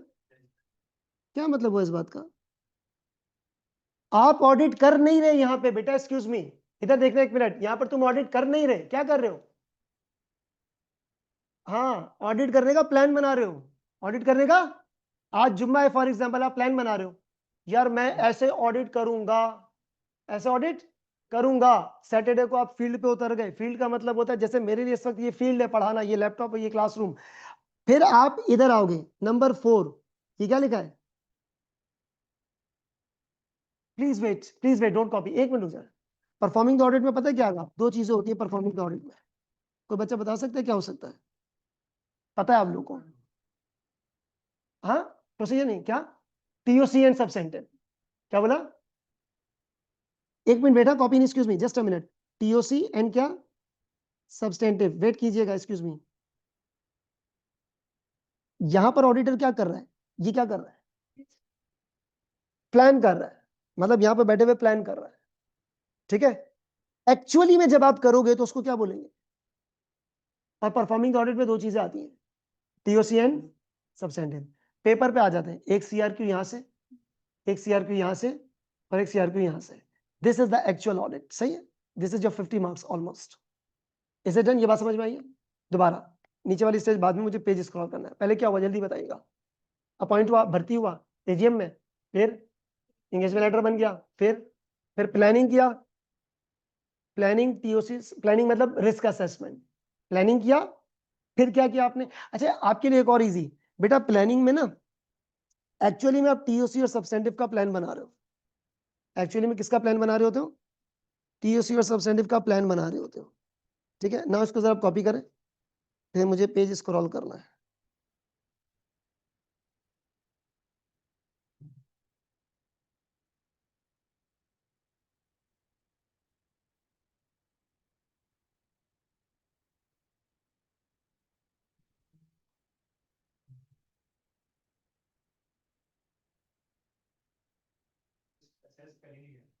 यही पर है ना, यही पर एक आइजा है 315, आइजा 315, understanding the entity and it's environment. जब आप प्लानिंग फेज में आ जाओगे ना, तो आप पहले पूरी कंपनी को समझोगे। क्या करोगे? समझेंगे, समझते समझते रिस्क निकालोगे, समझते समझते क्या निकालोगे? Let me give you very simple common example, लंबी चौड़ी नहीं। आप आए मेरी कंपनी में, आपने मेरी कंपनी को समझा। मेरी कंपनी का पैटर्न ये है कि मैं कस्टमर से एडवांस पेमेंट लेता हूँ। क्या लेता हूँ? एडवांस पेमेंट, सही है। असूलन तौर पे cash debit deferred income credit होनी चाहिए। आपने बोला ये तो एडवांस में पैसे ले रहा है, खतरा ये है कि इसने इसको इनकम रिकॉर्ड ना कर दिया हो। क्या ना कर दिया हो? ये तुमने इधर शक किया आज फ्राइडे को, कल तुमने आके टेस्ट कर लिया, समझोगे? पॉलिसीज पूछोगे, पूरी कंपनी का पॉलिसी, उसकी इंडस्ट्री, कंपनी की अकाउंटिंग यानी कि फाइनेंशियल स्टेटमेंट्स लोगे, सारा डेटा मुझसे लोगे, 2-3 दिन 4 दिन जितना भी तुम्हें टाइम लगेगा, बैठ के समझोगे, खतरे ढूंढोगे कि रिस्क कहाँ कहाँ है। यस और नो? फिर अकॉर्डिंगली आप क्या करोगे? परफॉर्मिंग करोगे। आया बात समझ में? वो कहाँ लगेगा? कायरो बेटा इन दोनों पे लगेगा। अच्छा, कायरो क्या है? हाँ पूरा बोले। Audit procedure. कौन है आप? इधर सुनो, इधर 1 मिनट रुके, 1 मिनट। आप कौन है? ऑडिटर। इधर देखना बेटा, एक्सक्यूज मी 1 मिनट। कायरो क्या है? Audit procedure. तुम अगर कायरो लगाओगे कंट्रोल्स पे तो वो टेस्ट ऑफ कंट्रोल्स है। वही कायरो उठा के लगाओगे फाइनेंशियल स्टेटमेंट्स पे तो वो क्या है? सब्सटेंटिव है। आप कौन है? ऑडिटर। आप आए, आपने बोला इंस्पेक्शन ऑफ कैमरा, हाँ इंस्पेक्शन ऑफ एसेट, फिर मॉनिटरिंग रूम में गए, हाँ भाई देखा सब रिकॉर्डिंग शिकॉर्ड, ये क्या हो रहा है? टेस्ट ऑफ इंस्पेक्शन ही किया ना। कल एफएस देखनी है। क्या देखनी है? इंस्पेक्ट किया तुमने लेजर, इंस्पेक्ट किया तुमने फाइनेंशियल एंट्री, इंस्पेक्ट किया तुमने sale records, inspection of document ही है। ऑडिटर जो काम कर रहा है वो क्या है? प्रोसीजर। बेटा ये इधर सुनो, ऑडिट प्रोसीजर अगर कंट्रोल पे लगाओगे तो वो क्या है?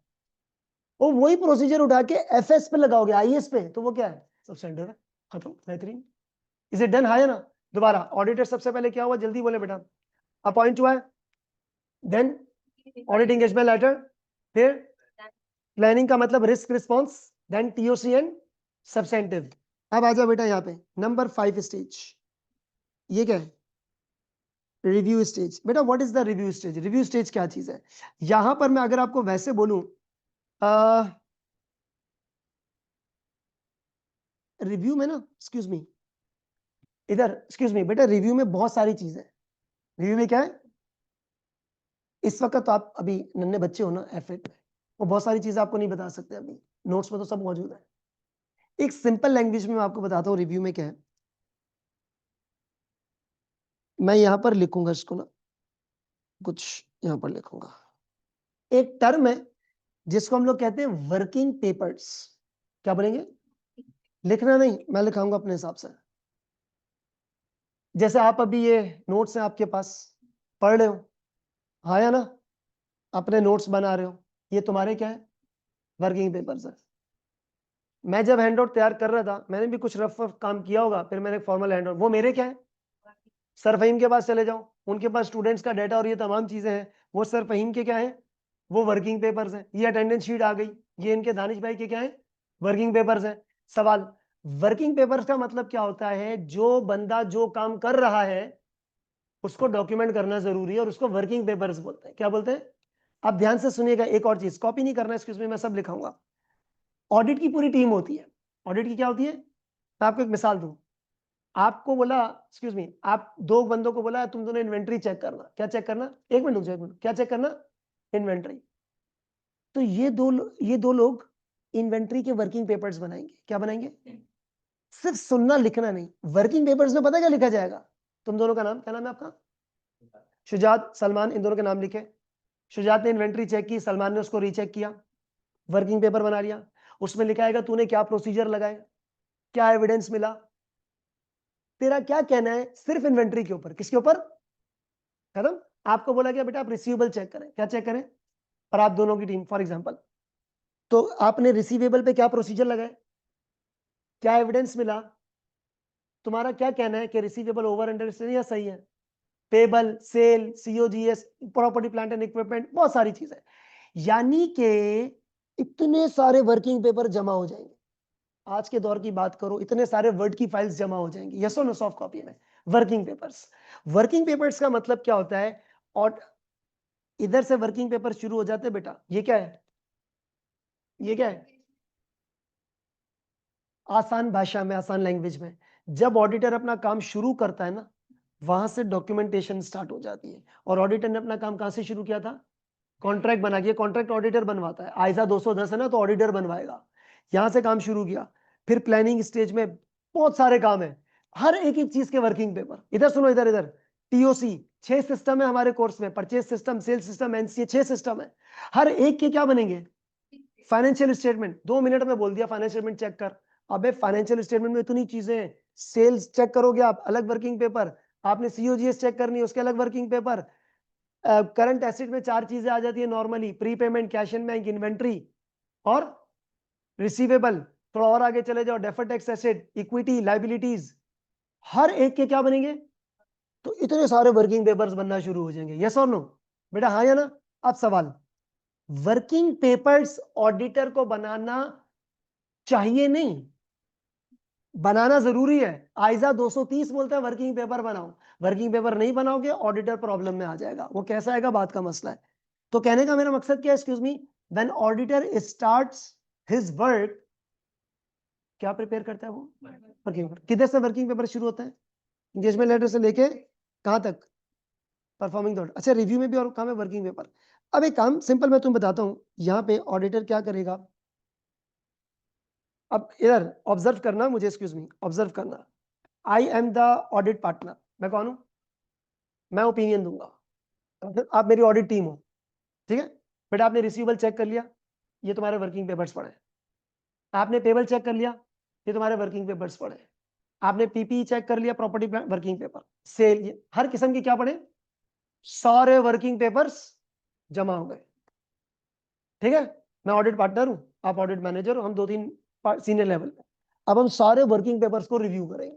किसको रिव्यू करेंगे, सारे वर्किंग पेपर्स को रिव्यू किया जाएगा। इसकी मैं आपको मिसाल ऐसे दूं, रिव्यू स्टेज पे आपका पेपर 3 घंटे का है, अज्यूम करो 15 मिनट पहले खत्म हो गया, कितनी देर पहले, वैसे तो मैं मजाक कर रहा हूँ, होता ही नहीं है, 6 घंटे भी दे दो तब भी आप ये बोलोगे सर 5 मिनट और दे दें, वो तो इन्होंने अच्छा किया हुआ है, वो ऑटोमेटिक सिस्टम है ना। तो अज्यूम करो 15 मिनट पहले आपका पेपर खत्म हो गया, तो आप क्या कर सकते हो, रिव्यू कर रहे हो। यार क्वेश्चन नंबर 1 पे मुझे डाउट था, एमसीक्यू नंबर सी थी, मैंने डी पे टिक किया doubt, you will now start reviewing your previous works. Simple language में you are reviewing your working papers, है ना।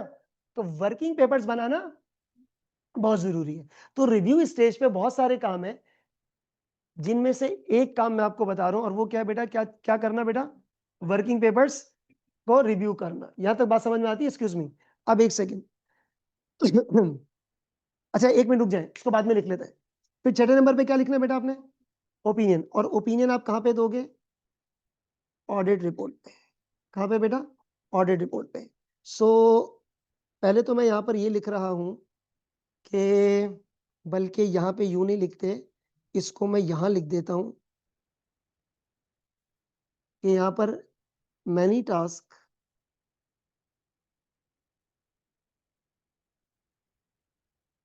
one of the task is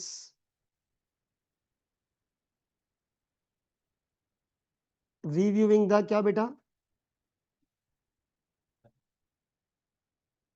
working papers. इसको ऑडिट डॉक्यूमेंटेशन भी बोलते हैं, आइजा 230 में लिखा हुआ है। अब लिखना शुरू करें जो मैं लिखा रहा हूं।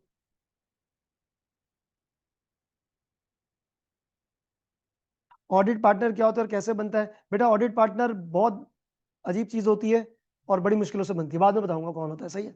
ऑडिट पार्टनर पता है कौन होता है, सुनो। जो फर्म होती है ना, firm is a partnership firm. Firm क्या होती है, पार्टनरशिप फर्म। जैसे आप, मैं, हम 3 4 5 10 15 20 पार्टनर्स हैं। तो खैर आपके इस नोट्स बुकलेट में इस पार्टनर का भी जिक्र है एथिक्स के चैप्टर में। Audit partner is that person who gives the opinion, जिसके जो ओपिनियन पे सिग्नेचर करता है, ठीक है। इसके बारे में बाद में तारुफ होगा। Excuse me, is it done, one of the important काम किया बेटा आपके पास, रिव्यू द व्हाट, नहीं नहीं, वर्किंग पेपर्स। अब लिखना शुरू करो इसके। सो यहां पर मैं एक चीज लिख रहा हूं, auditor must need to document,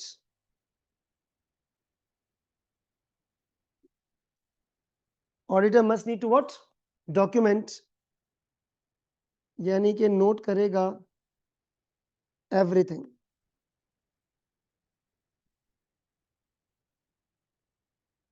इसको हम लोग बोलते हैं बेटा ऑडिट डॉक्यूमेंटेशन।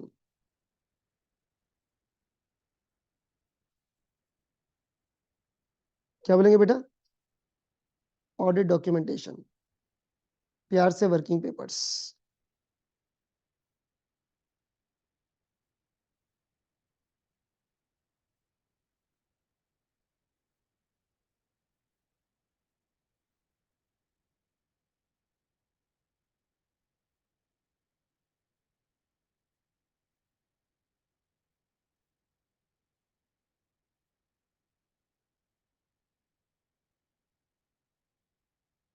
बात क्लियर है? एक्सक्यूज मी, बात समझ में आई है? तो ऑडिट ऐसे नहीं है आप कंपनी में घुसे, पहला दिन है, ला बेटा ट्रायल बैलेंस दिखा। You have to walk through the systematic approach. एक दफा रिपीट करो, फिर हम छोटा सा ब्रेक लेते हैं, बाकी आके करेंगे सवाल। एक्सक्यूज मी, सबसे पहले क्या हो रहा है? ऑडिट साइकिल को देखें, खुद से अपने अपने नोट्स में देखें, मुझे नहीं, अपने नोट्स में देखें। पहला ऑडिटर अपॉइंट हो रहा है किस महफिल में? एजीएम में। उसके बाद ऑडिट एंगेजमेंट लेटर, एग्रीमेंट है किसके दरमियान? फर्म और उसके बाद ऑडिटर प्लान करता है, प्लानिंग स्टेज है। फिर उसके बाद अच्छा, प्लानिंग स्टेज में कितने काम है? हाँ, प्लानिंग स्टेज में अरे बहुत सारे काम है, देखो ना, बहुत मैनी टास्क, वो छोड़ दो क्या क्या है, बहुत सारे काम है। एक इंपॉर्टेंट काम क्या है? रिस्क रिस्पॉन्स, ठीक है ना? अभी हस्बे जायका बताने ना चीजें। फिर आ जाओ परफॉर्मिंग पे। परफॉर्मिंग में क्या चीजें होती हैं? TOC and substantive. और फिर उसके बाद रिव्यू स्टेज पे भी you have got many task. एक इंपॉर्टेंट काम क्या है? शुरू से लेकर एंड तक सारे वर्किंग, और उसी वर्किंग पेपर्स की बेसिस पे ओपिनियन किस बेसिस पे देते हो? वर्किंग पेपर्स में क्या होगा? तेरे लगाए हुए प्रोसीजर लिखे होंगे और तेरा ऑब्टेन किया हुआ एविडेंस लिखा होगा, हाँ है ना? फिर सारे चीजों को, तमाम सबूतों और गवाहों को मद्देनजर रखते हुए तुमने क्या दे देना है? ओपिनियन दे देना है। So opinion is based on working papers. आई बात समझ में? वर्किंग पेपर में क्या चीजें होंगी, शॉर्टकट में बताना।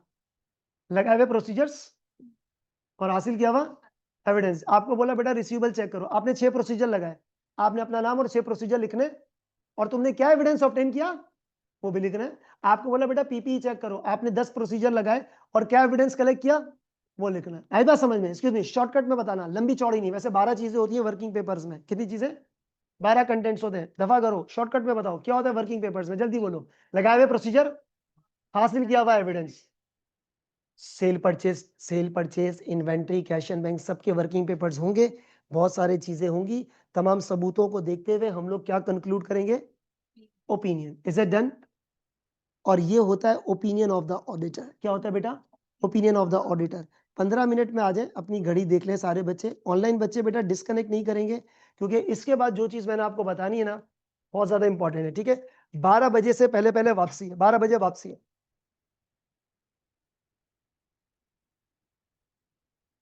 ऑनलाइन बच्चे बेटा रिज्यूम नहीं, क्या कहते हैं, डिस्कनेक्ट नहीं करना। 12 बजे हम इसको रिज्यूम करते हैं, बहुत इंपॉर्टेंट चीज है, ठीक है?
ऑनलाइन बच्चे, you all are here, chat box में आंसर कीजिएगा।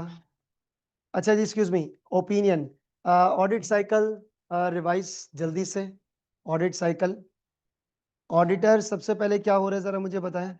अपॉइंट हो रहा है ऑडिटर सबसे पहले, उसके बाद ऑडिट इंगेजमेंट लेटर बन रहा है, और ऑडिट इंगेजमेंट लेटर बनने के बाद प्लानिंग में आपका इंपॉर्टेंट टास्क क्या है? रिस्क असेसमेंट करना। उसके बाद टीओसी और सब्सटेंटिव। क्या है बेटा आपके पास? टीओसी और सब्सटेंटिव। फिर उसके बाद आप क्या काम करते हैं?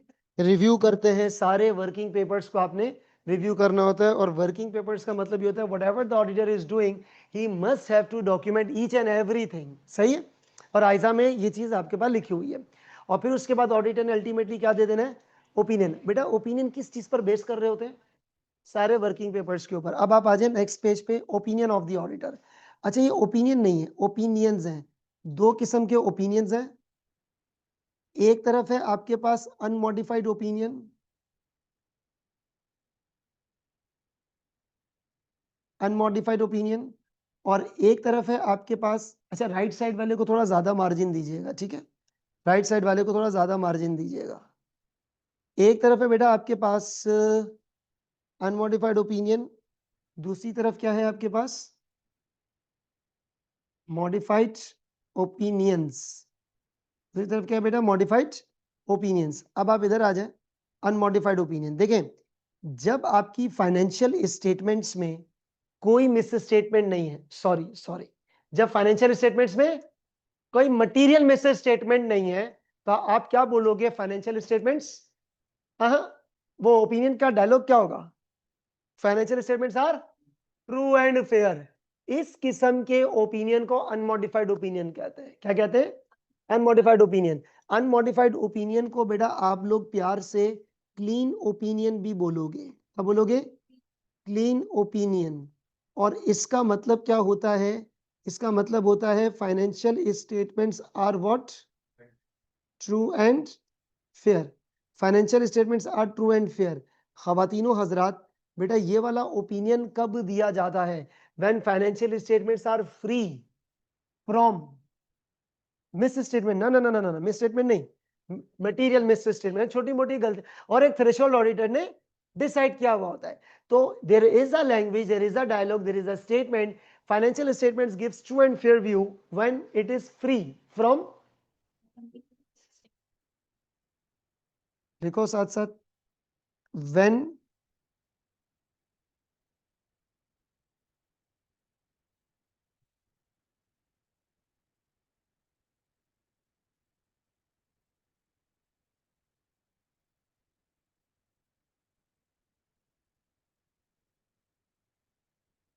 when financial statements are free from material misstatements। अब आ जाएंगे मॉडिफाइड ओपिनियंस पे। मॉडिफाइड ओपिनियंस की भी आपके पास 3 टाइप्स होती हैं, 3 टाइप्स होंगे। अब आप को मैं ये नहीं बताऊंगा कि ये 1 2 3 कब देंगे, क्योंकि अगर ये बताने पे लग गए तो काफी टाइम लग जाएगा। इस वक्त इनिशियल स्टेज पे आपको सिर्फ ये पता होना चाहिए कि मॉडिफाइड ओपिनियंस क्या क्या होते हैं, कब देंगे, कैसे देंगे, उसके पीछे पूरा का पूरा कॉन्सेप्ट है, मतलब बाकायदा टॉपिक है ये, ठीक है?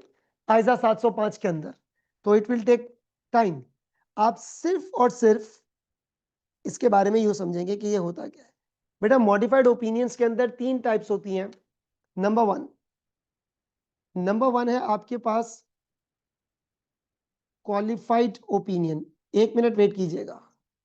क्या बोला मैंने? Qualified opinion. दूसरा होता है, कॉपी नहीं करना, रुक जाए, दूसरा होता है ये एडवर्स ओपिनियन। अच्छा अब जरा पहले मॉडिफाइड का मतलब जरा समझिएगा। मॉडिफाइड ओपिनियन जब देते हैं जब फाइनेंशियल स्टेटमेंट में कुछ प्रॉब्लम्स होंगी। क्या होंगी? प्रॉब्लम्स होंगी, ठीक है? अब ध्यान से सुनिए, excuse me, I am just creating a scenario. आप कौन है? अच्छा एक बात मुझे बताएं, अगर किसी जगह पर मटेरियल मिसस्टेटमेंट है तो क्या डायरेक्टली ओपिनियन मॉडिफाई कर दोगे या पहले मैनेजमेंट को कहोगे कि ठीक करें? अरे मैनेजमेंट को कहेंगे क्या करें? ठीक करें। यार मैंने कोई ना फाइनेंशियल स्टेटमेंट्स में गलती की है, आप क्या करोगे जरा मुझे बताएं प्लीज। आप ऑडिटर हैं, क्या बोलोगे सबसे पहले? मुझे क्या बोलोगे? ठीक करो, या डायरेक्ट मॉडिफाई ओपिनियन दे दोगे? पहले ठीक कराओगे। ध्यान से सुनना, एफएस में कोई गलती है, आप कौन है? आपने डिटेक्ट कर लिया, आप बोलोगे हाँ सर हारिस आईएएस कुछ और कह रहा है, आपने कुछ और लिखा हुआ है, ठीक करे इसको। मैंने ठीक कर दिया। क्या कर दिया? कौन सा ओपिनियन दोगे? मैंने ठीक नहीं किया। नहीं, उसका भी पूरा एक प्रोसेस है, आइजा 450 में लिखा हुआ ही है। आप क्या काम करेंगे, आप सिर्फ सुनिएगा, लिखना नहीं। सबसे पहले यू विल नोटिफाई मी कि भाईजान आपने ये मिसस्टेटमेंट की है, ठीक करें। मैं ठीक नहीं कर रहा, तो आप मुझे एक्सप्लेन करोगे। क्या करोगे? सरारी से अगर आप ठीक नहीं करेंगे ना, तो हम ये ओपिनियन दे सकते हैं। ये ओपिनियन वो एक तरह से वार्निंग वाली चीज है। मैं फिर भी ठीक नहीं कर रहा, आप क्या करोगे? फिर ये वाले ओपिनियन आप क्या कर दोगे? चेंज कर दोगे। मॉडिफाई का मतलब होता है चेंज करना। क्या करना? मॉडिफिकेशन में जैसे हम कार मॉडिफिकेशन होती है ना, ये मॉडिफाई मींस चेंज करना। तो सिचुएशन के हिसाब से ओपिनियन चेंज हो जाएगा। यस और नो? अब सर ये होता क्या है, वो बात की स्टोरी है, और कब देते हैं वो तो बिल्कुल ही बात की स्टोरी है। अब आज पहले ये देख ले होता क्या। क्वालिफाइड, मैं सिनेरियो क्रिएट कर रहा हूं, कॉपी नहीं करना। सर हुआ ये, कौन है आप? लेट्स टेक द एग्जांपल, मेरी रिसीवेबल में मिस स्टेटमेंट है। किस में मिस स्टेटमेंट है बेटा? आपने मुझे बोला ठीक करो, मैं नहीं कर रहा।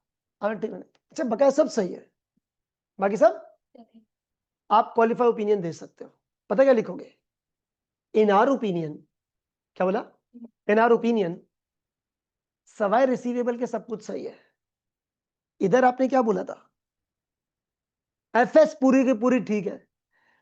क्वालिफाइड ओपिनियन पता है क्या बोलोगे? In our opinion except for receivables financial statements are true and fair. True and false नहीं, ट्रू एंड फेयर। ये हम वो एक्सरसाइज थोड़ी कर रहे हैं। ट्रू के साथ फॉल्स आ जाता है, ठीक है। अच्छा जी, कोई बात नहीं। अच्छा, क्वालिफाइड ओपिनियन क्या बोला मैंने? In our opinion financial statements are except for particular thing financial statements are true and fair। ठीक है, true and fair. Is it done?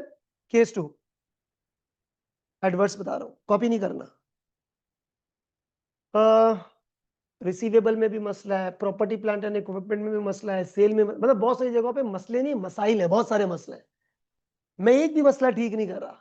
आपने पता क्या लिखा? आपने बोला in our opinion financial statements are not true and fair. अब आपने किसको गलत कहा? पूरी एफएस को। कौन सा ज्यादा डेंजरस है, क्वालिफाई या एडवर्स? क्वालिफाई डेंजरस है, ये ज्यादा डेंजरस है। इधर शेयर प्राइस कम होगी 2 रुपए से, तो इधर 10 रुपए से कम हो जाएगी। इधर आप किसको गलत कह रहे हो? सिवाय एक या दो भी हो सकता है, except for inventory and receivable FS true and fair. Yes और नो? और ये क्या है सवाल? भाईजान ये कब देंगे, ये कब देंगे, ये अभी नहीं, ये बात का मसला है। ये आइजा 705 के अंदर मौजूद है, अभी हम नहीं इसके ऊपर बात कर सकते। तो क्वालिफाइड ओपिनियन में क्या होता है बेटा? इसमें आप लिखते हो एक्सेप्ट फॉर whatever, जो भी चीज आ जाएगी, फाइनेंशियल स्टेटमेंट्स आर व्हाट?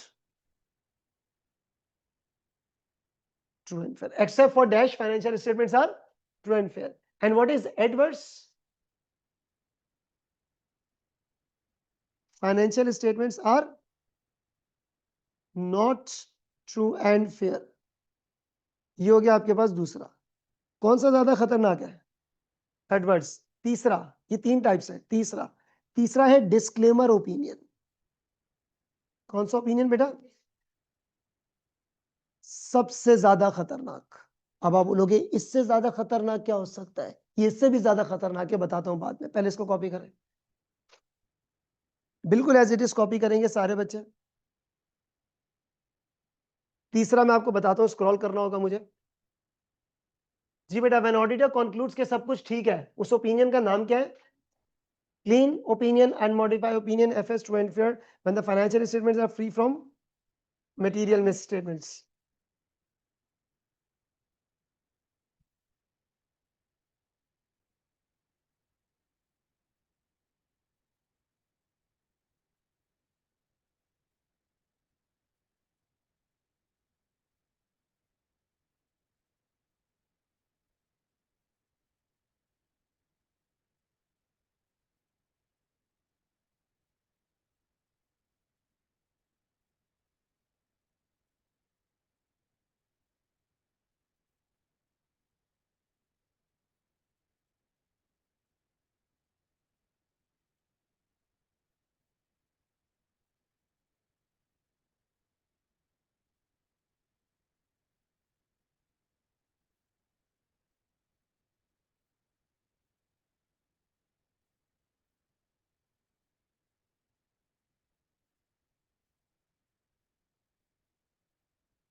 लिख लिया ये इसके, स्क्रॉल डाउन करूं मैं? Okay, qualified adverse disclaimer, number 3 पर आ जाए बेटा, डिस्क्लेमर। ये डेंजरस है क्वालिफाइड, यस। एडवर्ड्स ज्यादा डेंजरस है, क्वालिफाइड उससे भी ज्यादा डेंजरस है। इसमें ऑडिटर पता है क्या बोलेगा? इसमें ऑडिटर बोलेगा मैं कोई ओपिनियन ही नहीं दे रहा। क्या नहीं दे रहा? सबसे ज्यादा डेंजरस। यानी कि आप 2 महीने कंपनी में रहे, 3 महीने आपने प्रोसीजर लगाए, और एंड में आप क्या कह रहे हो? ये तो वही बात हो गई, माइक पकड़ के आपके पास आ रहा हूं, बोलो योर कमेंट। आपने क्या बोला? नो कमेंट्स, कोई कमेंट ही नहीं, कोई ओपिनियन ही नहीं है। एक सेकेंड गौर से सुनना, क्या एफएस टीएनएफ है, ट्रू एंड फेयर है? पता नहीं सर, गलत है, ये भी नहीं पता। He is not expressing any opinion, ये कह रहे हैं मैं खेल ही नहीं रहा, ओपिनियन ही नहीं दे रहा। अब सवाल, अगर ये चीज आती है ना मार्केट में, ये वाला ओपिनियन आ जाएगा, आपको पता है पूरा का पूरा ब्लेम किसके ऊपर जाएगा? कंपनी के ऊपर, ऑडिटर के ऊपर नहीं। क्योंकि ये ओपिनियन जब दिया जाता है जब ऑडिटर अपनी कोशिश पूरी कर रहा है। अब जरा सुनना, आपने मुझे बोला सर हारिस 10 करोड़ रुपए की प्रॉपर्टी प्लांट एंड इक्विपमेंट लिखी हुई है, I want to physically inspect it. मैंने कहा छोड़ ना, बैठ चाय पी। फिर आपने बोला यार मुझे प्रॉपर्टी के डॉक्यूमेंट्स दिखा दो, क्या दिखा दो? मैंने कहा चाय गिर गई उस पर, ठीक है, मैं आपको एविडेंस ही नहीं दे रहा। फिर आपने बोला सर इन्वेंट्री कहाँ पड़ी है? मैंने बोला वो वेयर हाउस में पड़ी है, कोरंगी इंडस्ट्रियल एरिया में। आपने बोला मुझे जाके, मैंने बोला छोड़ ना, बोतल पी। फिर आपने इन्वेंट्री शीट दिखाओ, मैंने बोला बोतल गिर गई उस पर। आज नहीं, क्या आप एविडेंस मांग रहे हो और मैं एविडेंस नहीं दे रहा, तो भी ड्रामे कर रहा हूं। तो आप बोलोगे अरे इतनी चीजें हो गई। अच्छा एक और चीज मुझे जरा आंसर, अच्छा इसका मतलब ये नहीं है कि नो एविडेंस, मैं एक टर्म यूज करूंगा, सफिशिएंट एंड एप्रोप्रिएट एविडेंस। क्या बोला मैंने? मैं अभी आपसे एक सवाल करूं, मुझे आंसर करना, और ये बाकायदा टॉपिक है, आइजा 500 में लिखा है। इधर इधर सुने, इधर सुने। उर्दू में बोल दो ठोस सबूत। क्या बोल दिया? Sufficient and appropriate. बोलो क्या? Sufficient and appropriate. आपने मुझे बोला भाईजान ये प्रॉपर्टी किसके नाम पर है, मैंने कंपनी के नाम पे है। क्या चीज चेक करोगे? डॉक्यूमेंट। क्विक जवाब देना, फोटोकॉपी देखना पसंद करोगे ओरिजिनल? ओरिजिनल देखकर वापस दे दोगे? तुम लोग एयरपोर्ट पे भी जाओगे तो ओरिजिनल पासपोर्ट ही देखते हैं ना, फिर वापस हाथ में दे देते हैं। मैंने आपको प्रॉपर्टी के डॉक्यूमेंट्स दिए, फोटोकॉपी थी। क्या थी? फोटोकॉपी। एविडेंस है? हाँ है, पक्का सबूत नहीं है। क्या नहीं है? ठोस सबूत नहीं है। अच्छा फोटोकॉपी भी थी, वो भी मैंने आपको मोबाइल में दिखाई, पिक्चर खींची हुई थी, आधी ब्लर भी थी। सबूत तो है लेकिन दिल को लगने वाला सबूत नहीं है। सरारी से आपने किससे प्रोडक्ट खरीदा? मैंने कहा मिस्टर ए से। मिस्टर ए से कंफर्मेशन करानी है। क्या करानी है? 2 ऑप्शन दे रहा हूं, जवाब देना। ओरल कंफर्मेशन या रिटर्न, किस पे बिलीव करोगे? रिटर्न। ओरल तो मैं आपको किसी को भी फोन मिला दूं, हाँ या ना, क्या पता आप ही के पीछे सर फहीम खड़े हो, हाँ हाँ मैंने बेची। ये सुनो सवाल, ओरल या रिटर्न? मैं आपको वर्बल एविडेंस दिए जा रहा हूं। क्या दिए जा रहा हूं? आपने मुझे बोला sir Haris I want to visit your inventory warehouse, I want to count it. मैंने कहा छोड़ यार, ऑनलाइन कनेक्ट कराता हूं तुझे, बल्कि ऑनलाइन भी छोड़ यार, मैं तुझे तस्वीरें खिंचवा के भेज देता हूं। वहां मेरा एक एम्प्लॉई है, वो तस्वीरें खींच के वीडियो बना के आपको भेज देगा। Is it reliable? 2 मिनट में गूगल से इमेजेस निकाल के आपको भेज दी। झूठा एविडेंस हो सकता है? सो आपको सबूत तो मिल रहे हैं लेकिन सफिशिएंट, और आप बोलोगे सबूत, सारे सबूत कच्चे हैं, इस कच्चे सबूत पे क्या ओपिनियन हम दें? सो आपने बोला sir Haris no, I want your original document, I want to physically inspect the asset, I want to confirm in writing. जो जो चीजें सिखाई गई हैं आपने पूरा अगर वो आपको सबूत नहीं मिलता तो अब आपको सबूतों के ऊपर रिलायंस ही नहीं हो रही है। अप्रोप्रिएट का मतलब, सफिशिएंट का मतलब होता है number of evidence, quantity. Appropriate का मतलब होता है भरोसा, जिस पर आपको रिलायबिलिटी हो। वो नहीं है, कच्चे पक्के सबूत है हर जगह। ये भी नहीं कि एक जगह पर डंडी मारी मैंने, हर जगह। इन्वेंट्री नहीं दिखा रहा, रिसीवेबल आपने बोला किससे लिया, कस्टमर कौन है, मैंने बोला वो नहीं है, कस्टमर मर गया, ठीक है, तो लेकिन रिसीवेबल आ रहा है भाई, ठीक है। नंबर 2, इन्वेंट्री वेयर हाउस का है, मैंने कहा वहां पर है, विजिट करना है, मैंने बोला नहीं हालात खराब है। ये प्रॉपर्टी किसकी है, मैंने कहा हमारी है, पेपर्स दिखाओ, पेपर्स भी नहीं है, वो भी फोटोकॉपी। इसका मतलब क्या है? एक नहीं मल्टीपल जगहों पे I am not giving you evidence, नहीं नहीं नहीं, I am not giving you sufficient and appropriate evidence. Evidence तो दे रहा हूं, ऐसा थोड़ी होगा एविडेंस नहीं है, लेकिन क्या नहीं है? सफिशिएंट नहीं है, अप्रोप्रिएट नहीं है। तो एंड में आप पता क्या बोलोगे? आप बोलोगे जा यार ओपिनियन भी नहीं है। इसका मतलब पता है क्या? When this opinion will be release in the market, पूरा का पूरा ब्लेम किस पे जाएगा? कंपनी में। क्यों? क्यों? आपको पता है ऑडिट रिपोर्ट में, ऑडिट रिपोर्ट तकरीबन तकरीबन 2 दिन की स्टोरी है, ये तो भी मैं आपको 10 मिनट में बता रहा हूं। पूरी ऑडिट रिपोर्ट बता रही, इधर सुना, इधर जो भी ओपिनियन दोगे ना, इधर ये वाला ये वाला, ये वाला या ये वाला, इधर देखो, एक्सक्यूज मी, या तो अनमॉडिफाई या क्वालिफाई एडवर्स, कोई भी ओपिनियन अगर तुम दोगे ना ऑडिट रिपोर्ट में, उसकी रीजन लिखनी पड़ती है। क्या लिखनी पड़ती है? अब अगर तुमने डिस्क्लेमर ओपिनियन दिया, क्या रीजन है?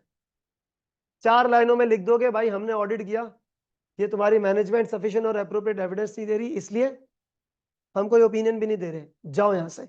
तो इस शेयर होल्डर ने पढ़ी ऑडिट रिपोर्ट, उसको क्या क्या एफएस क्या है, सही है, पता नहीं, गलत है, पता नहीं, यानी कि कॉन्फिडेंस ही नहीं है कंपनी के ऊपर, शेयर प्राइस ठक करके नीचे गिर गई, तो इसका मतलब मैनेजमेंट ने यहां पर कुछ ना कुछ प्रॉब्लम की है, गड़बड़ की होगी।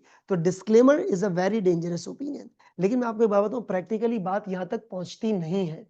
क्यों? क्योंकि मुझे भी पता है ना कि इसका क्या इंपैक्ट होगा, यू पीपल आर ऑर्डिनरी। लेकिन बेटा इधर इधर देखना, एक्सक्यूज मी, इधर याइजा 700 है, याइजा 705 है, मेरी बात सुनो इधर।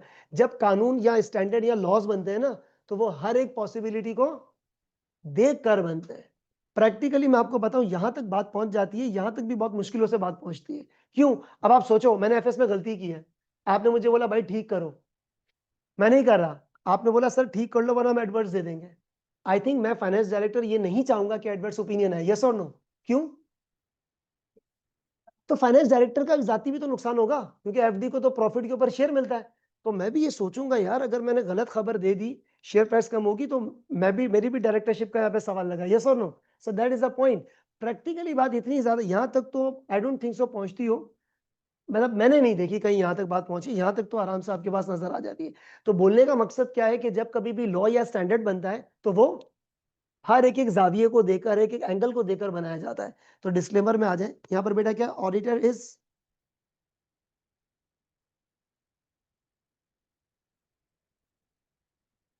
नॉट एक्सप्रेसिंग, क्या नॉट एक्सप्रेसिंग एनी ओपिनियन। बेटा सही का ओपिनियन नहीं दे रहे, गलत का, किसका नहीं दे रहे? ओपिनियन ही नहीं है। आप बोल रहे हो निकलो यहां से, कुछ नहीं है, सही का ओपिनियन भी नहीं है ना गलत का ओपिनियन है। और नॉर्मली बेटा दिस हैपेंस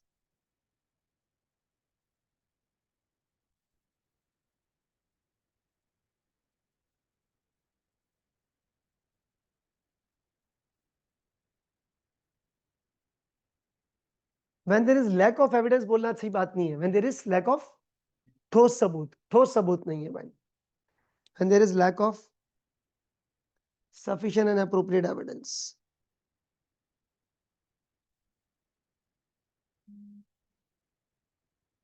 जब आपके पास सफिशिएंट और अप्रोप्रिएट एविडेंस नहीं है, तब आप ये काम करते हो। क्वालिफाइड एडवर्स डिस्क्लेमर कब देंगे सर, वो बात की स्टोरी है कि कौन सा ओपिनियन कब देंगे। आइजा 705 वो पढ़ाने जाऊंगा, उससे पहले आपको मटेरियल बताना है, परवेजिव बताना है, फिर ये बताना है। तो ये इस तरह चेन नहीं बन सकती। ऑडिट में एक सबसे बड़ी खास बात पता है कि हर एक टॉपिक दूसरे के साथ लिंक्ड है। तो मैंने बड़ी केयरफुल तरीके से ये जो है ना, वो 7 पेजेस का हैंडआउट जो है ना, ये बनाया था, ताकि आपको इनिशियली सबसे पहले पूरी की पूरी बात समझ में आए। अभी आप किसी को भी बोल सकते हो मटेरियल क्या है, वर्किंग पेपर्स क्या है, टीओसी क्या है, सब्सटेंटिव के ओपिनियंस क्या है, यस और no? So this is all the thing. बेटा एक्सक्यूज मी, दोबारा अनमॉडिफाई जरा जल्दी से, अनमॉडिफाई क्या है? सब कुछ ठीक है, कब देते हैं? ये मत बोलना जब एफएस ठीक हो, ये गलत बात हो जाएगी। जब एफएस में मटेरियल में छोटी मोटी मिसस्टेटमेंट होगी, यस और नो? तो ये मत बोलना जब एफएस ठीक है, ये गलत बात हो जाएगी। When FS is free from, when FS contains some problems, तो उसमें 3 किस्म के ओपिनियन आते हैं। कब देंगे वो छोड़ दे, अभी नहीं है वो। क्वालिफाई जल्दी बोले क्या है? एक्सेप्ट फॉर कुछ चीज एफएस टू इंफेयर एडवर्स, पूरी एफएस को आपने दागदार कर दिया, ठीक नहीं है। डिस्क्लेमर, एफएस सही है, पता नहीं, एफएस झूठी है, पता नहीं, कुछ नहीं पता। क्यों? क्योंकि आपकी मैनेजमेंट ने सबूत नहीं दिया, टोपी ड्रामों के अलावा और कुछ नहीं किया। ऊपर आ जाए, पेज नंबर 6 भी हो गया, और पेज नंबर 5 बाकी है आपके पास, ये पढ़े, उसके बाद खत्म करते हैं। एजेंसी जल्दी से आ जाए यहाँ पे। अच्छा, ऊपर जो चीजें लिखी है ना, ये एक्सपेक्टेशन क्या है, बाद में पढ़ेंगे, अभी थोड़ी देर के बाद, अभी ही बेटा इधर आ जाए। एजेंसी, स्टेवर्डशिप, अकाउंटेबिलिटी, बचपन के कॉन्सेप्ट है, F1 में पढ़ा था। बेटा एक साहब होते हैं जिसको हम बोलते हैं ये प्रिंसिपल, प्रिंसिपल अपॉइंट करता है एजेंट को। 1 मिनट वेट करना। एक मिनट वेट, एक्सक्यूज मी, मुझे लिखने दे जरा, फिर आप लिखिएगा जरा। एक्सक्यूज मी, बच्चे इधर। एक टर्म है जिसको हम कहते हैं स्टीवर्डशिप, सॉरी स्टीवर्ड्स। स्टीवर्ड्स कौन होता है? स्टीवर्ड्स कहते हैं केयर टेकर को। किसको बोलते हैं बेटा? ध्यान से सुनो, एक्सक्यूज मी। मैं अभी कहीं बाहर जा रहा हूँ, आप यार ये मेरा मोबाइल लैपटॉप पड़ा है, ख्याल रखना, मैं भी आ रहा हूँ आधे घंटे में। मैंने आधे घंटे के लिए आपको अपने एसेट्स का केयर टेकर बना दिया, अमानत दी, यस और नो? तो आप कौन है बेटा? Stewards. Steward means care taker. अब एक मिनट वेट करना, मैं प्रिंसिपल हूं, चीज मेरी है, आप कौन है? स्टीवर्ड है। अब एक मिनट वेट करना, कॉपी बाद में। तो यहां पर प्रिंसिपल अपॉइंट करता है, जी बेटा, अपॉइंट किसको करता है? स्टीवर्ड्स को। एक मिनट, हमने तो अपना कॉन्सेप्ट देखना है। स्टीवर्ड्स को क्यों अपॉइंट करता है बेटा? To take care of assets of principal. अब एक मिनट वेट करना, अपने कंटेक्स्ट में प्रिंसिपल कौन है? शेयर होल्डर्स है। अपने कंटेक्स्ट में प्रिंसिपल कौन है? उसका पैसा है ना। स्टीवर्ड्स कौन है? Board of directors. कौन है? और ऑडिटर बिल्कुल भी नहीं है। पता है क्यों? स्टीवर्ड और एजेंट में फर्क क्या होता है, सबसे पहले ये समझ लें। मैंने आपको लाख रुपए दिए, मैंने बोला अपने पास रखो, एक महीने के बाद लेता हूं। What is this? Stewards. Stewards. और जो स्टीवर्ड्स है ना, मेरी बात सुनो, मैंने क्या सोच के आपको बोला है लाख रुपए अपने पास रखना? क्योंकि मुझे आप पे भरोसा था। मैं महीने बाद आया, आप भाई ऐसा तो नहीं करोगे ना? ठीक है। तो स्टीवर्ड्स के पास क्या होता है? फ्यूडिशरी ड्यूटी होती है। क्या होती है बेटा? फ्यूडिशरी ड्यूटी का मतलब होता है ड्यूटी ऑफ ट्रस्ट।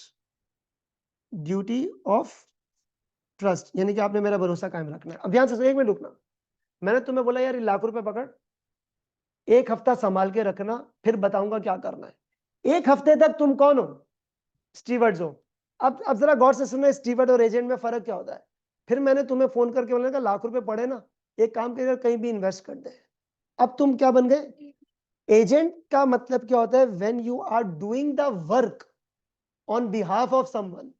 भाई मुझे एक फ्लैट परचेस करना है, आप प्रॉपर्टी एजेंट है। मैंने बोला बेटा जरा एक फ्लैट तो सर्च करके दे दो, तो आप मेहनत करोगे ना, कौन बेच रहा है, कौन सा इलाका है, तमाम चीजें। So you are the property agent. मुझे फ्लाइट बुक करनी है, आप ट्रैवल एजेंट हो, तो आप कोई ना कोई काम करोगे ना। एयरलाइन देखी, शेड्यूल देखा, टिकट बुक की, मेरे बिहाफ पे जब आप काम करोगे तो वो क्या कहलाएगा? वो एजेंट कहलाता है। And when you are just taking care of my assets. अब सवाल, principal appoint agents to do some work on behalf of, जल्दी बोलो, ऑन बिहाफ ऑफ प्रिंसिपल। अब एक मिनट वेट करना, कॉपी बात में। प्रिंसिपल कौन है? शेयर होल्डर ही है। एजेंट कौन है? Board of directors. Board of director पहले स्टीवर्ड है, बाद में एजेंट है। कैसे? मैं हारिस डायरेक्टर, आप शेयर होल्डर। इसने मेरे पास 1 लाख रुपए जमा कराए, मेरी पहली जिम्मेदारी क्या है? कि इसके इन्वेस्टमेंट को कहीं जाया ना हो, यस और नो? तो एट दैट मोमेंट इसने मुझे 1 लाख रुपए इन्वेस्ट किए, तो मेरी पहली जिम्मेदारी क्या बनती है? यार इसके पैसे वैसे कहीं जाया नहीं हो। फिर मैंने बहुत केयरफुल तरीके से इन्वेस्टमेंट अप्रेजल करके आगे इन्वेस्ट किया। अब मैं क्या बन गया बेटा? तो बोर्ड ऑफ डायरेक्टर्स कौन है? पहले स्टीवर्ड है, राइट? मतलब दोनों है, steward plus board, steward plus agent. और ऑडिटर भी एजेंट है। ऑडिटर भी कौन है? ध्यान से सुनना, तुम सारे बच्चे ऑडिटर, मैं डायरेक्टर, तुम शेयर होल्डर। तुमने सबसे पहले पैसे मुझे दिए, बोला हारिस भाई इन्वेस्ट करो, तो मैं कौन हूं? मतलब स्टीवर्ड्स भी। और फिर आपको मेरे पे शक हुआ, हिसाब किताब में गड़बड़ कर रहा है, तो आपने किसको भर्ती किया? ऑडिटर को भर्ती किया। जा यार हारिस के फाइनेंशियल स्टेटमेंट चेक कर। तो ऑडिटर बोर्ड ऑफ डायरेक्टर्स को पैसे दे रहा है, sorry share holder board of director को पैसे दे रहा है कोई काम करने के लिए, और हिसाब चेक करने के लिए किसको भेज रहा है? तो auditor is never the steward. Auditor क्या नहीं है? आप शेयर होल्डर्स की इन्वेस्टमेंट का ख्याल करने नहीं आ रहे, क्या करने आ रहे हो? काम करने आ रहे हो। So when you are doing the activity, so you are the agent, if you are taking care of the base things, and that is the stewards. Copy करें इसको जल्दी से, एज इट इज कॉपी होना चाहिए। और ये auditor लिख के कट कीजिएगा जैसा मैंने लिखा हुआ है।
ये डन।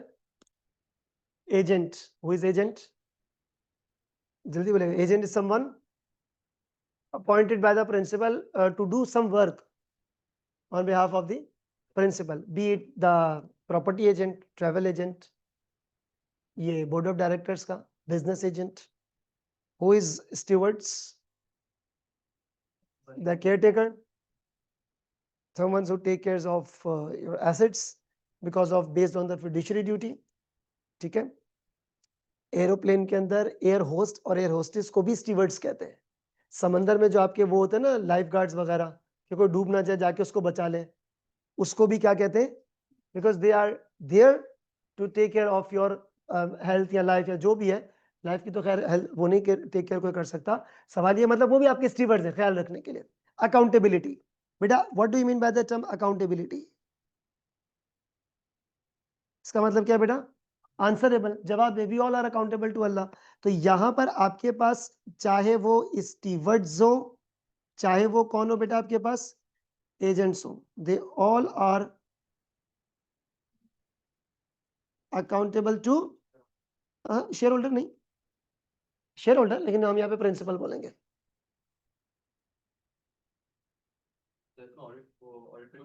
क्या चीज? एजेंट आगे ना, ऑडिटर एजेंट आगे ना, स्टीवर्ड वो एग्जांपल तो ऊपर लिख चुके हैं ना।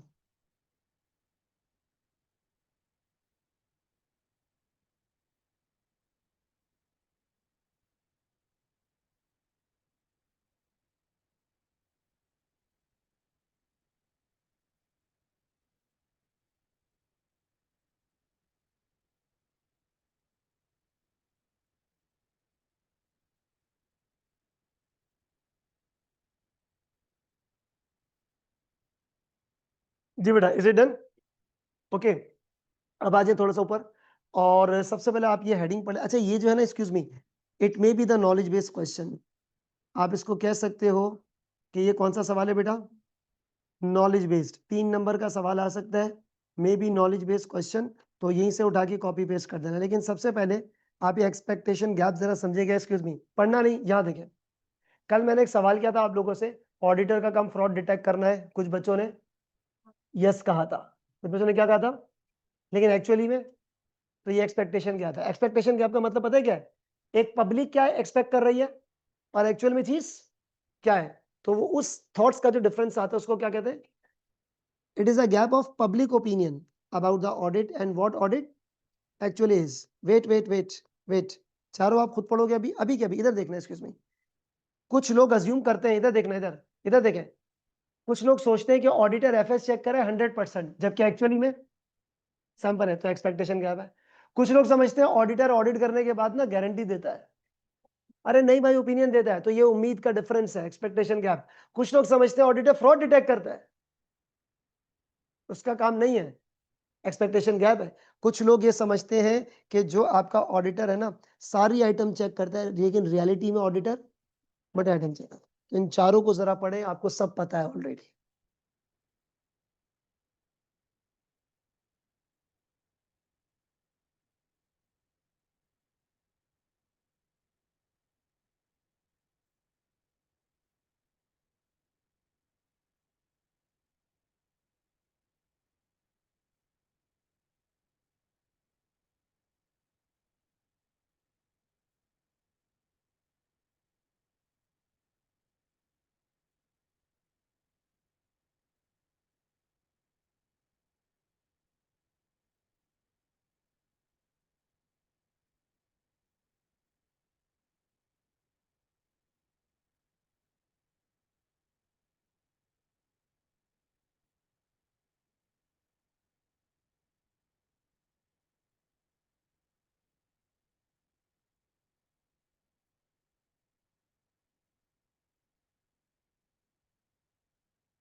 जी बेटा, इज इट डन?